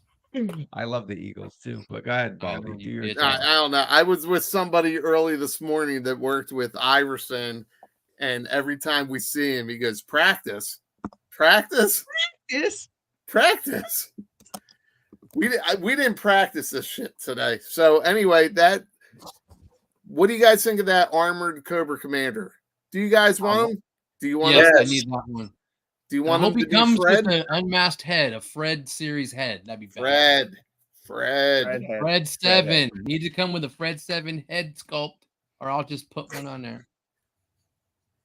Is Travis Warmer Peg my middle Warmer name? mood. Travis loves the peg. Hey, I'm in Philly. No, I'm in Eagles are my second team, so I get to talk shit. Ah, That's what Eagles fans won't agree with that.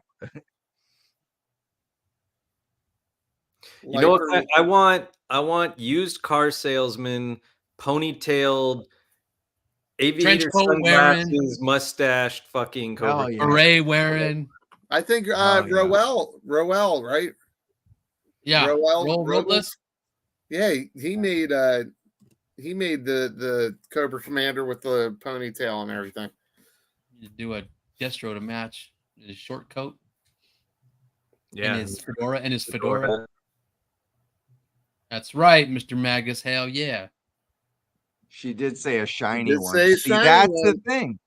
So Chris is the be all Noah, whatever. He lives in Pawtucket. He lives near Hasbro. No, he does. Not even joking. I met him Oh, I for know. beers. This footage of We Tony, know, Lenny, and Travis. him. Yes. But check it out, right? He said, "Oh, it's got to be the retro Carter," but she said it was something shiny. So I was like, when something shiny, I was like, it has to be this one. You know what I mean? Why would it be? That's her way of saying the Joe team is going to do their version of carbonized. Oh hell no. No, Spec, I'm putting you in timeout, They're bro. doing a vac metal Cobra Commander. Vac metal. That'd actually be kind of cool. It wasn't that chrome. Neckbeard. I don't know what that is. Neckbeard. A lot Uh, of football players here. Lions. I'm waiting for Baldy to host. I guess he gave up. I don't know. Oh. Yep, Where there we you at? go. There you go, Carlos. Uh-oh. Ooh, 2-pack Oh, hooded Cobra shit. Commander and Teen Billy. Bro, we've been talking about you every minute all night because you talked about us every minute all night. Go back to sleep, bitch. You know what's funny, Lawrence, man? I had your mask on the entire time tonight because I totally effed up when you were here last time, and I hid you. So I was trying to highlight you. That's it. Matson just said took it he was off. your proxy, so We're You gonna just hide showed your Baldy Roman now. custom too, bro. You missed it. Oh shit. Pop Blender. Punk is in Michigan. That's why. There you go. What are all these great names? What was the other one that we had? Cougar McMurtry or some shit. Now we got Cornelius McGillicuddy. He's been around for a while. and then Beardy McBearderson. Yeah. So I think Cornelius is talking about the Energon one, which is what we talked about before. So I asked earlier in the chat, should we do an Energon Sublime? And Bobby was doing his rant and stuff. But Not- I looked, and a not lot of people Energon. wanted it. The Hamaverse. The Sky. Oh, how much will Skybound verse? Skybound Energon? Well, That no, was the question I asked. there's the Energon Universe, which and then there's Oh, I know exactly. I know exactly what you're talking about. It looks like a mouth for the mask. Right. it's just the unless he's talking about the Energon Universe one. I wonder. Oh, if he looks like the Rose from Marvel. Yeah, Marvel Comics. are Yeah. we talking the Pulp Fiction? Bring out the Yeah, gimp? it's like a skin tight gimp mask with a mouth. Yeah. Yeah, who asked that? Cornelius, clarify. Are you talking about the Energon Universe Cobra Commander or the? No, he's talking about the new one. I know he is. I think I'm gonna pull up a picture right now. Here we go. I got it. Just give me a Cobra Commander with a regular Cobra insignia on his chest, and I want the silver plate stripe that hides the explosives on his helmet. That's it, right? That's cool. No, That's not no, it. no. It's. Imagine if he had the hooded mask, but then he like tucked it into his collar. It's a skin tight mask, like the Rose from Marvel Oh, so Legends. that's not it. Okay. Oh well. Yeah, there's so many great designs that they could tap into. There's so many people that are just focused on the hooded Cobra Commander. I mean, Right. if they don't make it, you can get it yourself. Just go online. There's plenty of options out there. 3D printers out there. Get a hooded one. Yeah, Like Baldy you could send it over to Tony. He'll paint it up for you. at a modest price. There, that one. But there's Yeah. options out there. I'm gonna go with Rachel, who you guys told me was not Rachel, but it's Rachel. I want a smiley face Cobra Commander. I'm with you. I want that too. Yeah, We there. found it. It's that one. It's that one on the right. Yeah, it looks That's like the com- Rose. Oh, this is awesome. This is a comparison of the hooded and the second hooded. Yeah. Well, that's not hooded. Yeah, it looks like that. Yeah, it's Yeah. a balaclava. It's a Yeah. balaclava. Yeah. Yeah. Let's pull up Tony. Yeah, it's kind of like the Rose, but without the shades. Just a Yeah. skin tight mask. Yeah, it's kind of cool. Yeah, that is neat. Yeah. Boy In Box certain, Customs, yes, Matson. He makes some badass. Head in sculpt. certain clubs in Philly, you have to pay a little bit extra for them to wear that. But Hey, every time you go to the Blue Oyster Bar, we don't need to know about it, all right?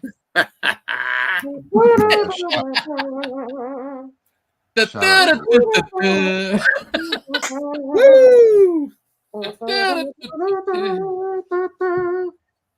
Sorry, what? The gimp mask. Exactly.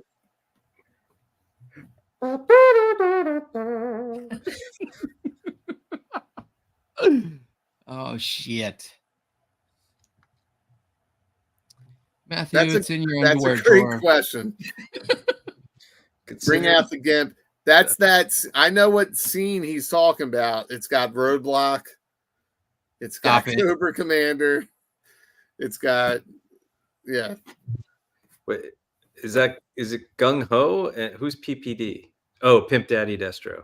Yeah, My guess is there's no Profit. more issue. My guess is there's no more issue, and we'll see it. It's just they had to go through a lot of stuff with legal. I think once we saw that Marvel Legends Zemo, I think we're gonna get it. Yeah, I this think was so fun. too. I mean, listen, they know that they're listening to the fan base. That's part of why that interview went as well as it did.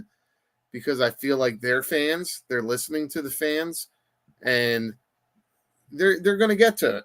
And now Hasbro execs are saying, "Oh my God, we are 3, 4, 5 years in on this line, and it's not stopping." So the fans want this. Let's see what we got to do to get it to them. Now, hang on. I want to know what's problematic about Gung Ho. I can get what's problematic about Pimp Daddy Destro ish. Where? But what's I think the marine tattoo they're talking about. No. Oh. Why are we talking about Gung Ho? What happened? I fixed that. Well, because it was in the post. It says, considering the fact that Gung Ho and Pimp Daddy Destro are a lot more problematic than Hooded Cobra Commander, and nothing. Yeah, they're talking about they can't use the EGA. They can't use the Eagle Globe Anchor Marine Corps logo because the Marine will charge your ass. Ugh. You can look at my sexy legs for a minute. Show his Look at butt. that ass. Yeah. God damn. Damn, dude.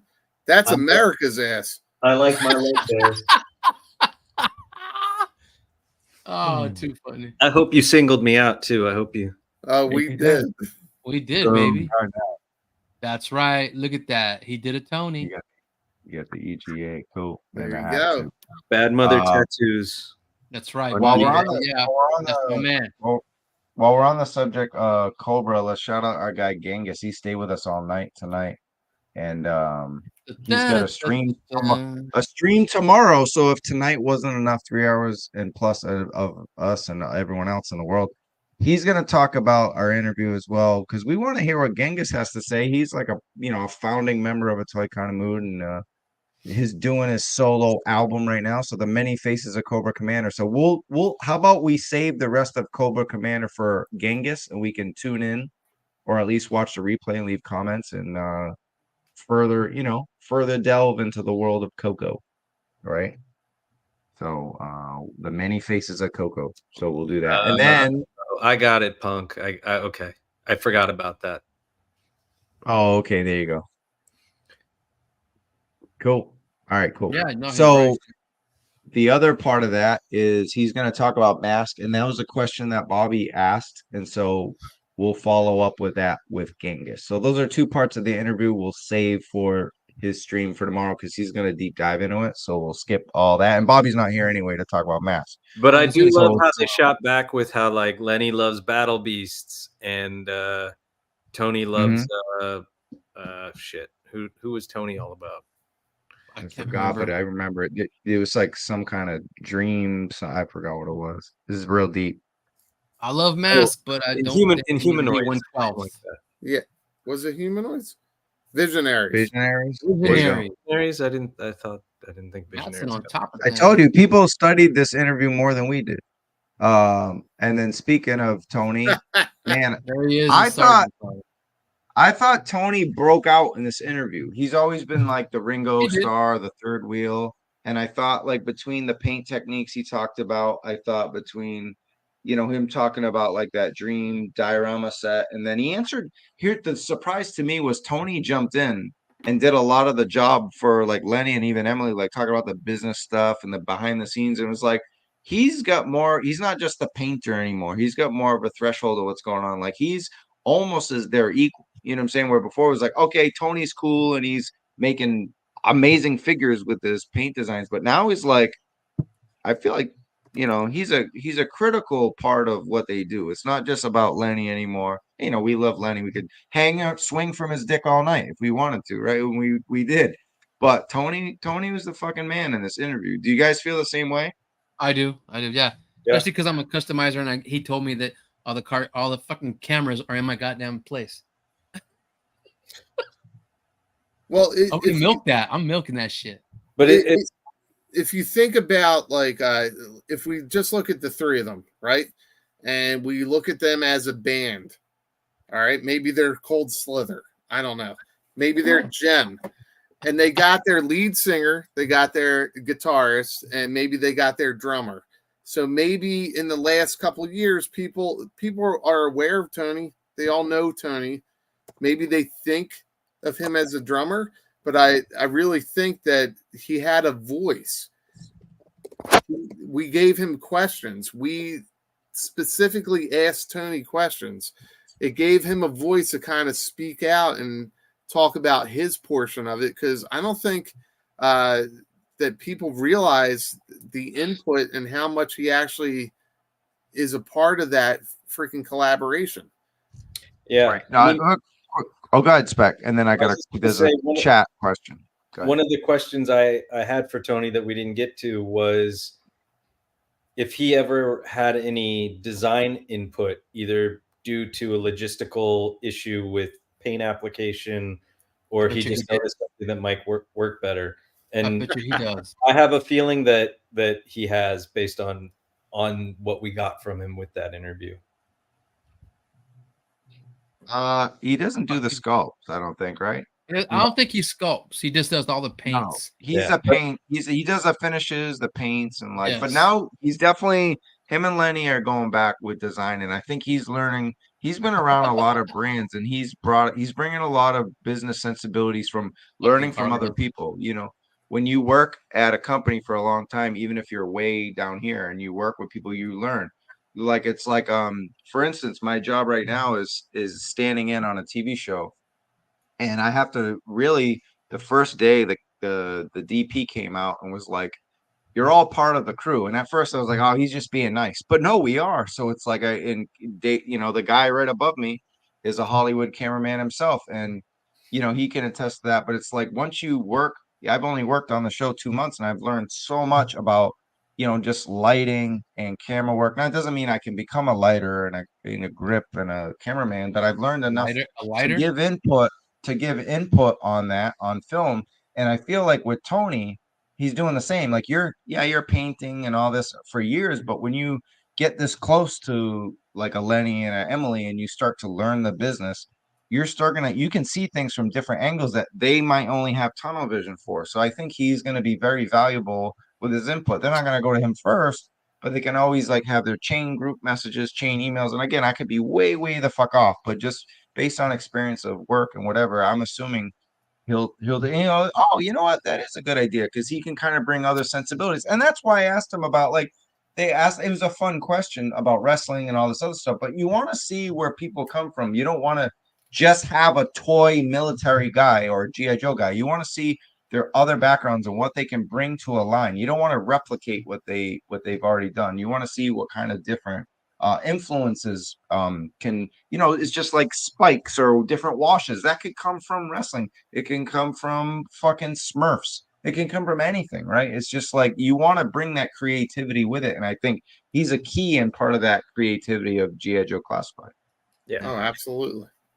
You want to let them show you what they have. You don't want to put them in a box. Yep. Exactly. Okay, cool on that. And then I had some quick bits. Let's just go through them quick. I know it's severely late, and Baldy's had the longest day in the world, and he's being a champion. And I got to get up early too. I'm sure Tony and Spec have a lot to do as well. Emily didn't duck that whole white border, on the retro card question. And she said it would be used for special releases like Anniversary and Haslab. What did you guys get from that? I know some people are kind of like not thrilled with that, but she didn't duck it. She didn't say like, I can't answer, it's a future product question. Like, she went head in and gave us some. I mean, I don't think that they've really come to a decision, right? None of the not even, was there ever a Night Force ripcord? I don't remember, but like there was nothing in the Dragonfly. There was. Yeah. Maybe they did think about it. I didn't think there was anything in the hold on. No, there wasn't. No, what if you go back, there's no Night Force ripcord. That was a new, you mean for the Sky Striker? For the Sky. No. Yeah, but it's still that was a made up thing for the Sky Striker. There's no Night Force rip. I mean, look, I can look it up now. I mean, I remember. Okay. So there was no. I thought you were talking about a Night Force ripcord back in the day. Now they're making one. Right. Yeah, so there was no was character for the Dragonfly that came out in the US that would really warrant getting a white card bubble pack, right? They'll it'd be Night Force ripcord. I think you answered it. It could be him. But there was no Night Force ripcord before. Oh, I see what you're saying now. The white card would represent a special product that we had before. Got it. So there isn't. No.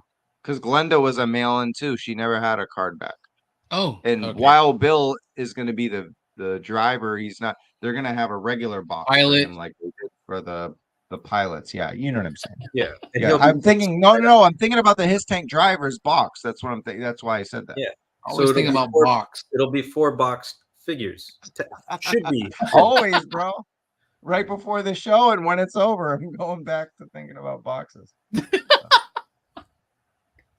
Peg warming in boxes. So yeah, so it may not be a question that's really come up yet. It just, it might be something that they're sitting with. So if there is another special release or another Haslab that has a true retro throwback like the Mickey Mouse Cobra Commander, they won't. I would guess that they would more than likely go back to the white border with it. Yes, that's what she said. Yep. That's what I took it. Yeah, Yeah, exactly. and she made it. Yeah, this is not. Yeah, we're not. Yeah, exactly. We're not going to get. Oh, retro. that's And right. what Okay, Spec okay. said. Yep, you guys are all correct on that. And then when it came to I think who was the one who touched upon the I think it was you, Tony. You talked about or Baldy, the retro cards with the snow serpent and the eel, or was that something we talked about for the show? I think who asked? I think maybe I did about the why did they No.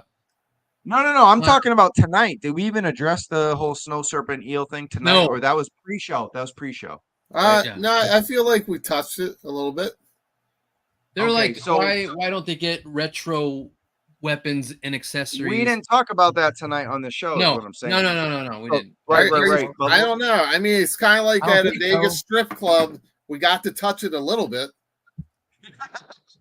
But look, no, Lenny said cost was really the Cost. chief factor in that, and he took that right on. Like, it's a great question because even though we all guess it, educated guess, putting our business hats on, all this smart YouTuber shit, it's nice to hear it, right?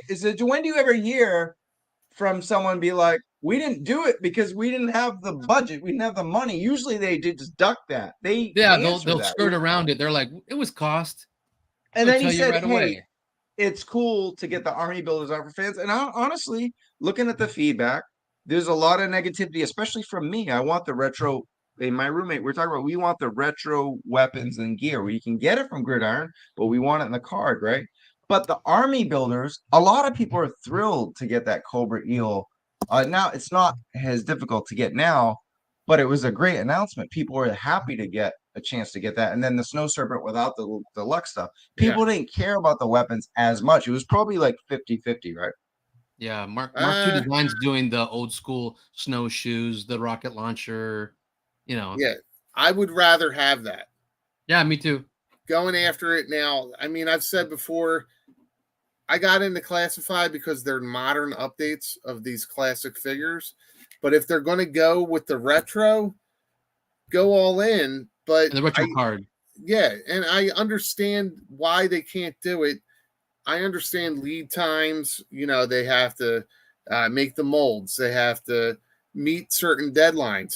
Right now, with the way that the retro line is going, like, there's way more interest in it than there originally was, right? They don't have to be Walmart exclusive. They can budget for that going forward and offer those retro pieces or the retro loadout. So I'm not saying it's right. I'd rather have the retro pieces just like Cobra Commander got. But at the same time, I get it. Like, I'm not saying it's right. I know that Punk thinks that right. Punk was Bob like, Lindner, dude, thank you so much. you're saying buddy. it's okay. No, it's not okay. I don't think it's okay, but I get it. I love Like, G.I. Joe, but I wouldn't get challenge it. your knowledge of figs, Joe, at this point in my life. I really enjoy listening to banter and information from each of you. Thanks for the stream. Anytime, Thank Pop. you so much. Thank Thanks you so much, Pop Leonard. The amount of love, it's rare that we even get a live super chat. Like, we'll get one a week. And actually, the guy who's been giving it to us every week, Andrew, wrote in the comments, I have to miss your episode. So it's kind of ironic. And I was like, oh, well, sorry to see you. Just, he's a nice guy. And everything. He always throws us money. Andrew Sepazil or something. Yeah, he said he couldn't make it in the comments. Yeah, that's right. And then it was like overwhelming with it. And we really need a Baldy versus Punk episode of something, maybe a Punk with Toys on a Thursday. How about that? I'm trying sorry, to go show ahead. it. I'm Yeah, trying yeah, to show it. Let's get a Punk Thursday with a Nemesis part 2 with Baldy, and then part 3 can be with me. But part 2 with Baldy would be great. I'm do it. I said it last night during a Punk with Toys, and his fans have no idea what I'm talking about. I'm like, his group. He's been on with Baldy before with us. Dude, Punk has been such a great mentor, and just like I keep saying that, man. He showed Nemesis, him and B are friends, and they had. You know what? Screw it. You know what, Punk? It's 6. What was it? 6:42 p.m. You're a fucking. You guys know what I'm talking about. You're a fucking bitch. You could say it. You're a fucking bitch. I don't disagree with this comment at all. But as we knew going in and what they said with the question, it was a factor of cost. Do they get the army builders out, or do they wait and spend money on tooling to get the weapons accurate? And this was a follow-up question that we couldn't ask because it wasn't pre-put in, but a great follow-up question would have been, you know, what would the chances be of getting an accessory pack that could give us those retro weapons? Right. Well, that would have been a good one. But is that kind of like answer about future product, right? But nailed it. It's now. See, that's why this interview is so hard to do, and that's why we're very. Sometimes it's not like fun. You got to make it fun. It's not fun writing. Yeah, it just man, the reception we got from this interview is overwhelming, and mean that in the most humbling way. We're having fun tonight, talking shit, wearing sunglasses, swearing, drinking beer, but it's just we'll get to this in a second. But it just like was great to just see the reception from something that's not easy to do, because that Abbott guy was right. The first fan question was the very first. How do you do an interview? Right? How do you do an interview with creators of a line you love, and you just want the toys? And you can't ask about them. So it was like, but you still want to interview them if you really care, like to dig in deep. And you have an hour, and it was hard to do. It was hard to put together. You rocked it, bro. We fucking did it, guys. We fucking did it. I feel like crying now. It was fucking epic. It was fucking epic, man. It was amazing. All done. Hanging on them nuts. Until this guy ruined everything. So this guy, the people. Are we back on this fucker again? God. Because every time it goes down to 90, I want over 100. So I put this on, and then it goes up over 100. I'm kidding. I'm just kidding. Damn. And then you already answered the last quick bit. You already talked about the gummy weapons already, and then yes, that's it. I don't have shit left except one more thing. You got the audio? You ready for the audio, Baldy? I can be. Go ahead. You know, it's for this one. Crap bag. Dude, before today, I didn't know who this guy was. Dude, before today, I didn't know who this guy was. Dude, before today, I didn't know who this guy was. He was excited when he said that, Ryan. I'm shaking their hands digitally. They're in bed. They're sleeping. But I appreciate Free POA coming out, and I appreciate touching base with Chad the other night. I was like, man, this sucks that like we have this thing. And it's cool. Everything we said tonight, the clips, it's all in good fun. We disagree. We agree to disagree. You guys have a different viewpoint on toys than we do, and it's pretty drastic. And we may have a drastic viewpoint on toys, just like Emily does and Lenny does from Vala, right? We all have different viewpoints, and we don't have to agree with your shit. We don't have to collect Action Force. You don't have like I think Laser Pants said he has a ton of fucking classified toys. So why he has a whole shelf of classified. Yeah, he has a whole shelf about it. So it's all good, man. I have a bunch of Action Force. You know, I haven't been pleased with how Bobby has been, and now that they have Mark Weber, shout out to What's on Joe Mind. He's a friend of the channel. He's been on the show. He's he's critical, but he's a very positive influence. He was the head of like he was a Lenny, basically, like, you know, head of the brand, just like John Warden is kind of in that position, just like Vala at some point was a major player with Hasbro. Like that could change things at Action Force, and I hope so, you know, at least like from a PR standpoint. because they make good shit, you know, and I love to be back into it. Right now, I'm just not, you know, and if they can steer, if they can turn the corner and be a little more friendly to everyone, I might be in again. You know, that's all. Well, we alluded to a few times with the 3POA when they mentioned, you know, swinging from people's balls and dicks. Those guys know. They know exactly what that is, so they can point it out. They know exactly what it's like to swing from somebody's because dick. they do it too. We all do it. So I mean, if you want to We say all that, do it. Yeah. Hey, we're admitting it. We just, you know, spent 2 hours talking about an interview we did with people. That's weird. They That's should fucking just weird. It's celebrate weird it. for you guys Just to in- analyze our interview. We're celebrating it. Yeah, celebrate it. Nemesis.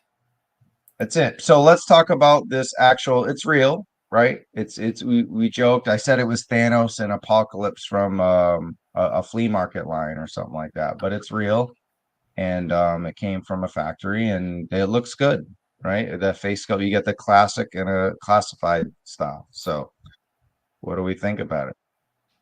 Well, the one on the left looks like you know, a Klingon, but which is fine. I mean, it's kind of like, all right, it's a Klingon, it's cool. They're trying to update them, and then we got the classic on the right, which is also cool. I don't know. I would have liked to see, if they're going to bring Cobra La into it, do like a modern update. They're like, I don't. Let me think. Kind of like a special unit, and they're more reality based. But there's so many people that freaking love Cobra La, and there's nothing wrong with it. I had so much fun playing with them as a kid. There's so much playability there. They're the same as Serpentor. They're just an extension of Serpentor. What do you guys think? I love Cobra La. Like, Oh, I'm Spec, go stoked. ahead. Yeah, no, I love Cobra La. I'm stoked. I'm very excited for this particular figure. Seeing the factory leaks, okay, cool. I personally would much rather wait and actually see like a full reveal, because you never know what's going to change. It also, not that there's anything wrong with it, I'm not judging it, but it also kind of feels dirty in a sense. Like, if we were to sit there and say, hey, we had a factory insider, here's what the new Falcon head sculpt looks like, I guarantee you we would never get another interview if it was ever in the cards, right? It's kind of like insider trading. I could see that, yeah. But I mean, based on this tease, I like the classic head, and I think the classified up head is cool. And we don't know what this means, right? Are we going to get both heads because it's deluxe? Are these the two heads that they're like aiming to choose between? You know, like there's a lot of information we don't know. Yeah, I don't know. I mean, you know what would have been more impressive is if we had leaked Falcon heads. That's funny. You know what I mean? If we had leaked updated Falcon heads. I swing on Baldy's beard. Yeah, baby. I had somebody in there ask earlier what I did with all my eels that I over ordered from Amazon. Oh wait, I think I saved that one actually. Yeah, right here. Here, There. I did. I don't. Will this translate? I'd shared that online. Holy hell! That's a Is lot that of real? eels.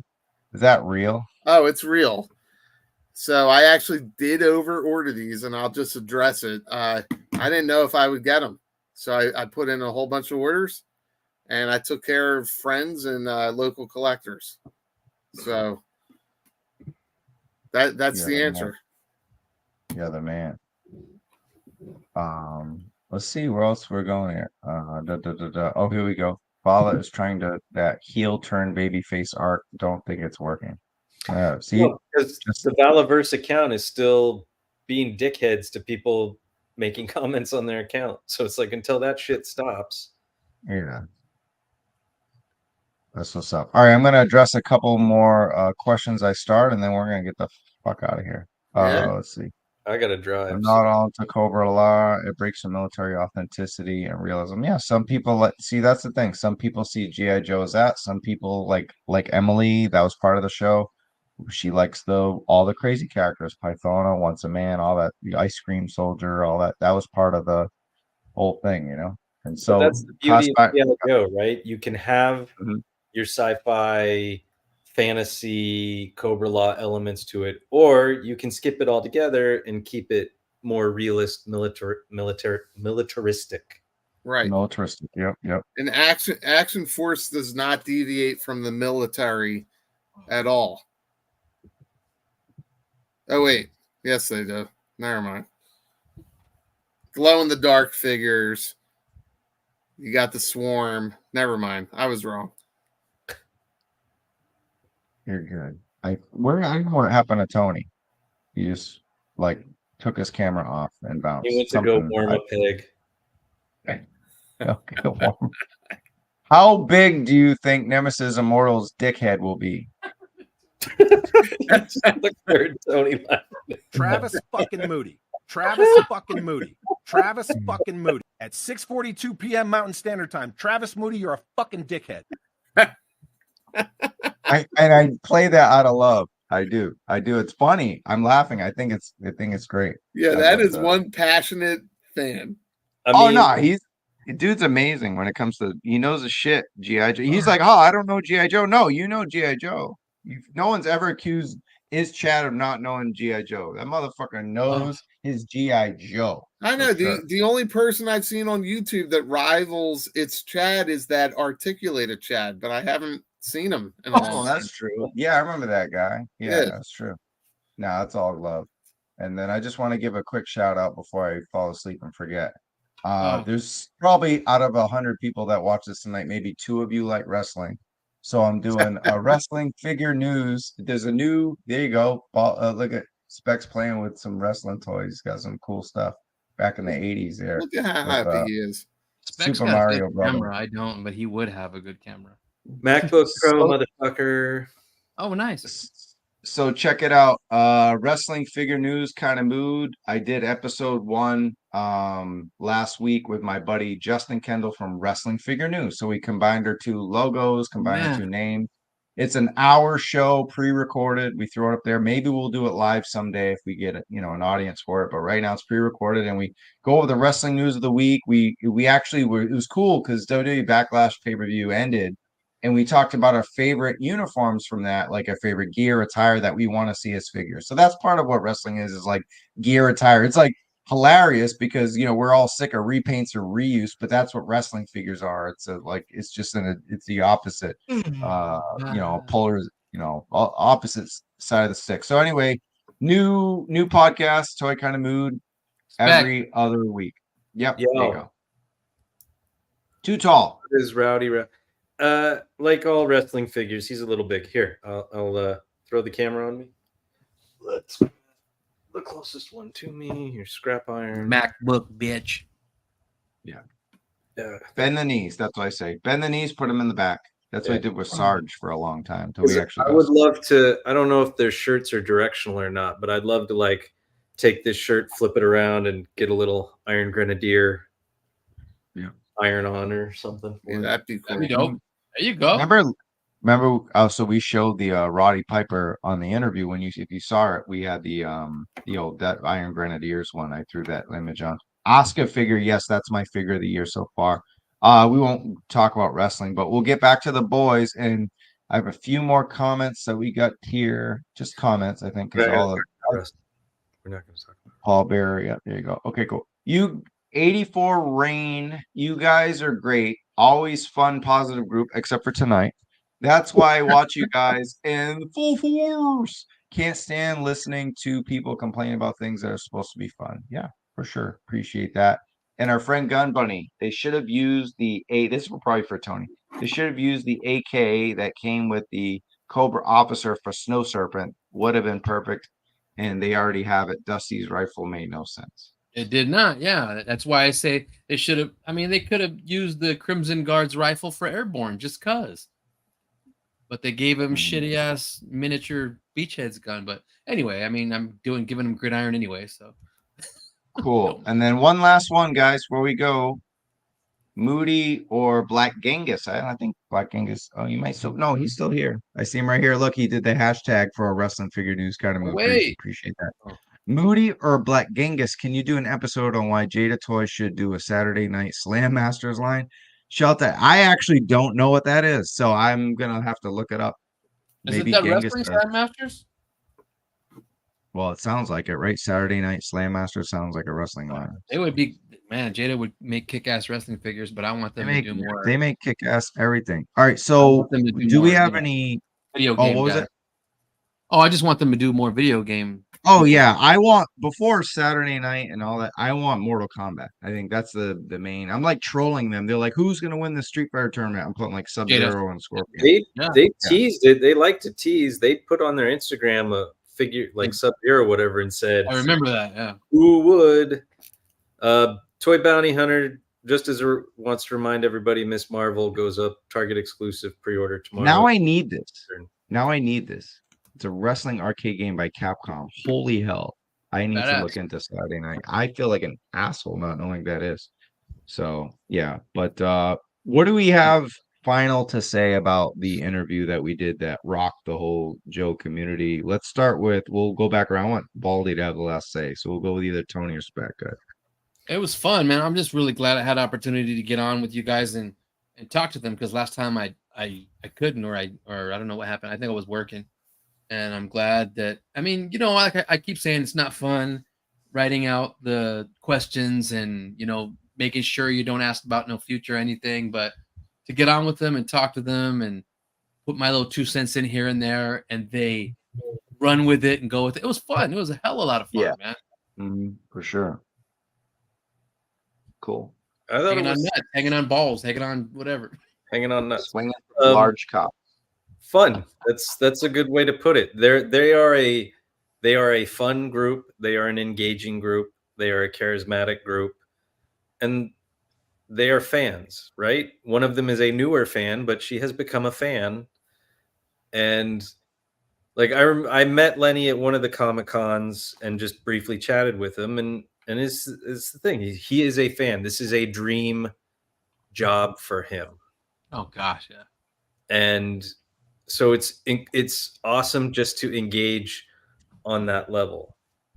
So I'd love to do it again. Yeah, it's always that thing. Like, I'm not a person that's great at asking questions, coming up with questions to ask.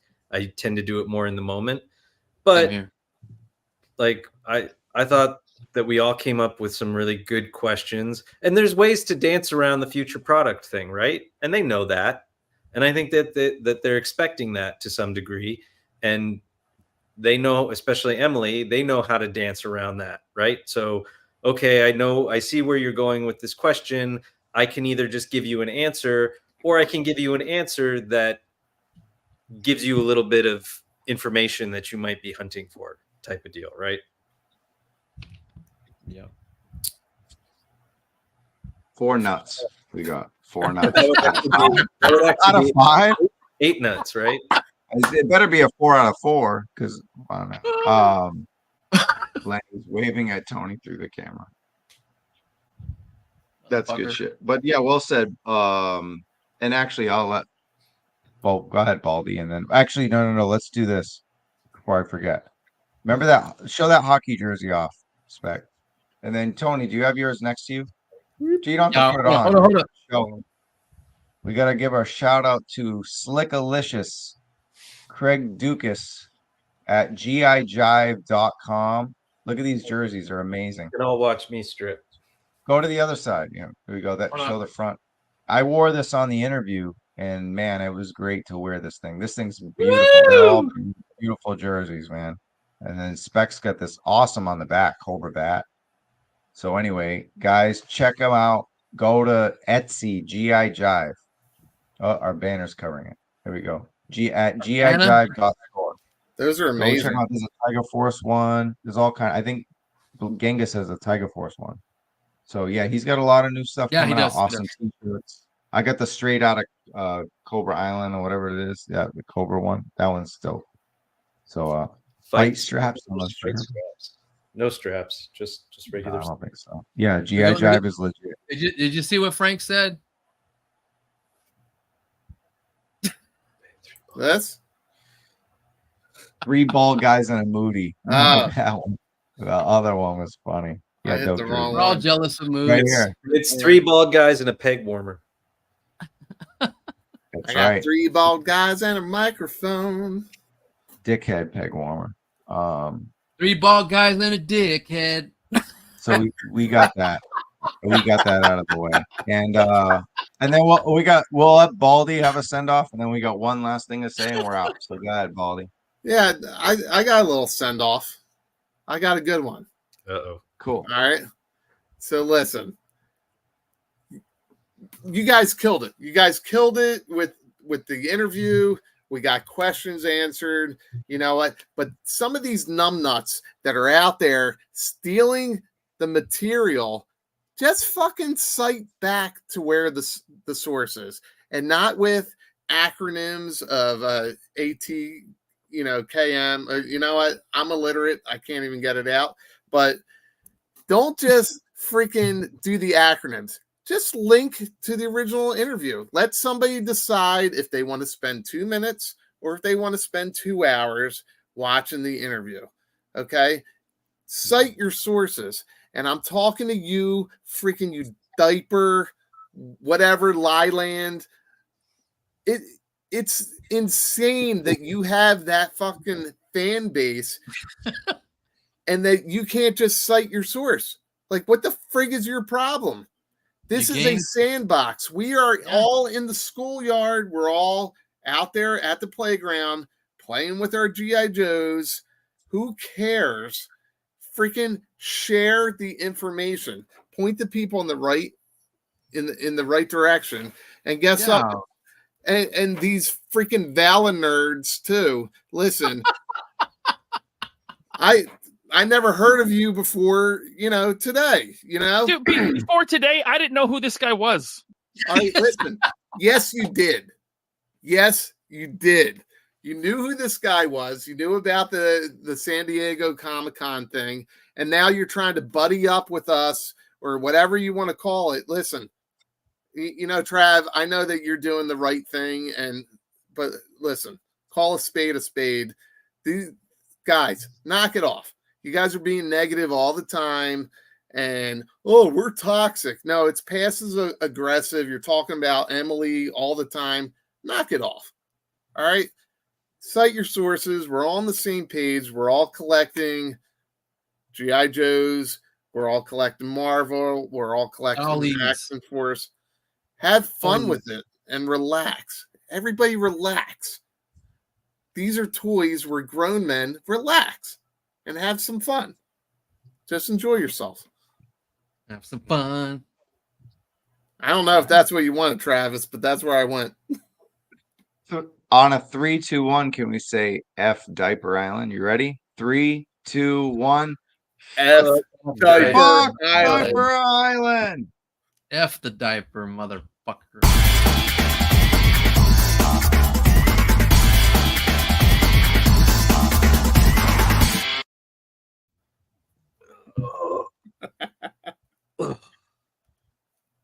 Down.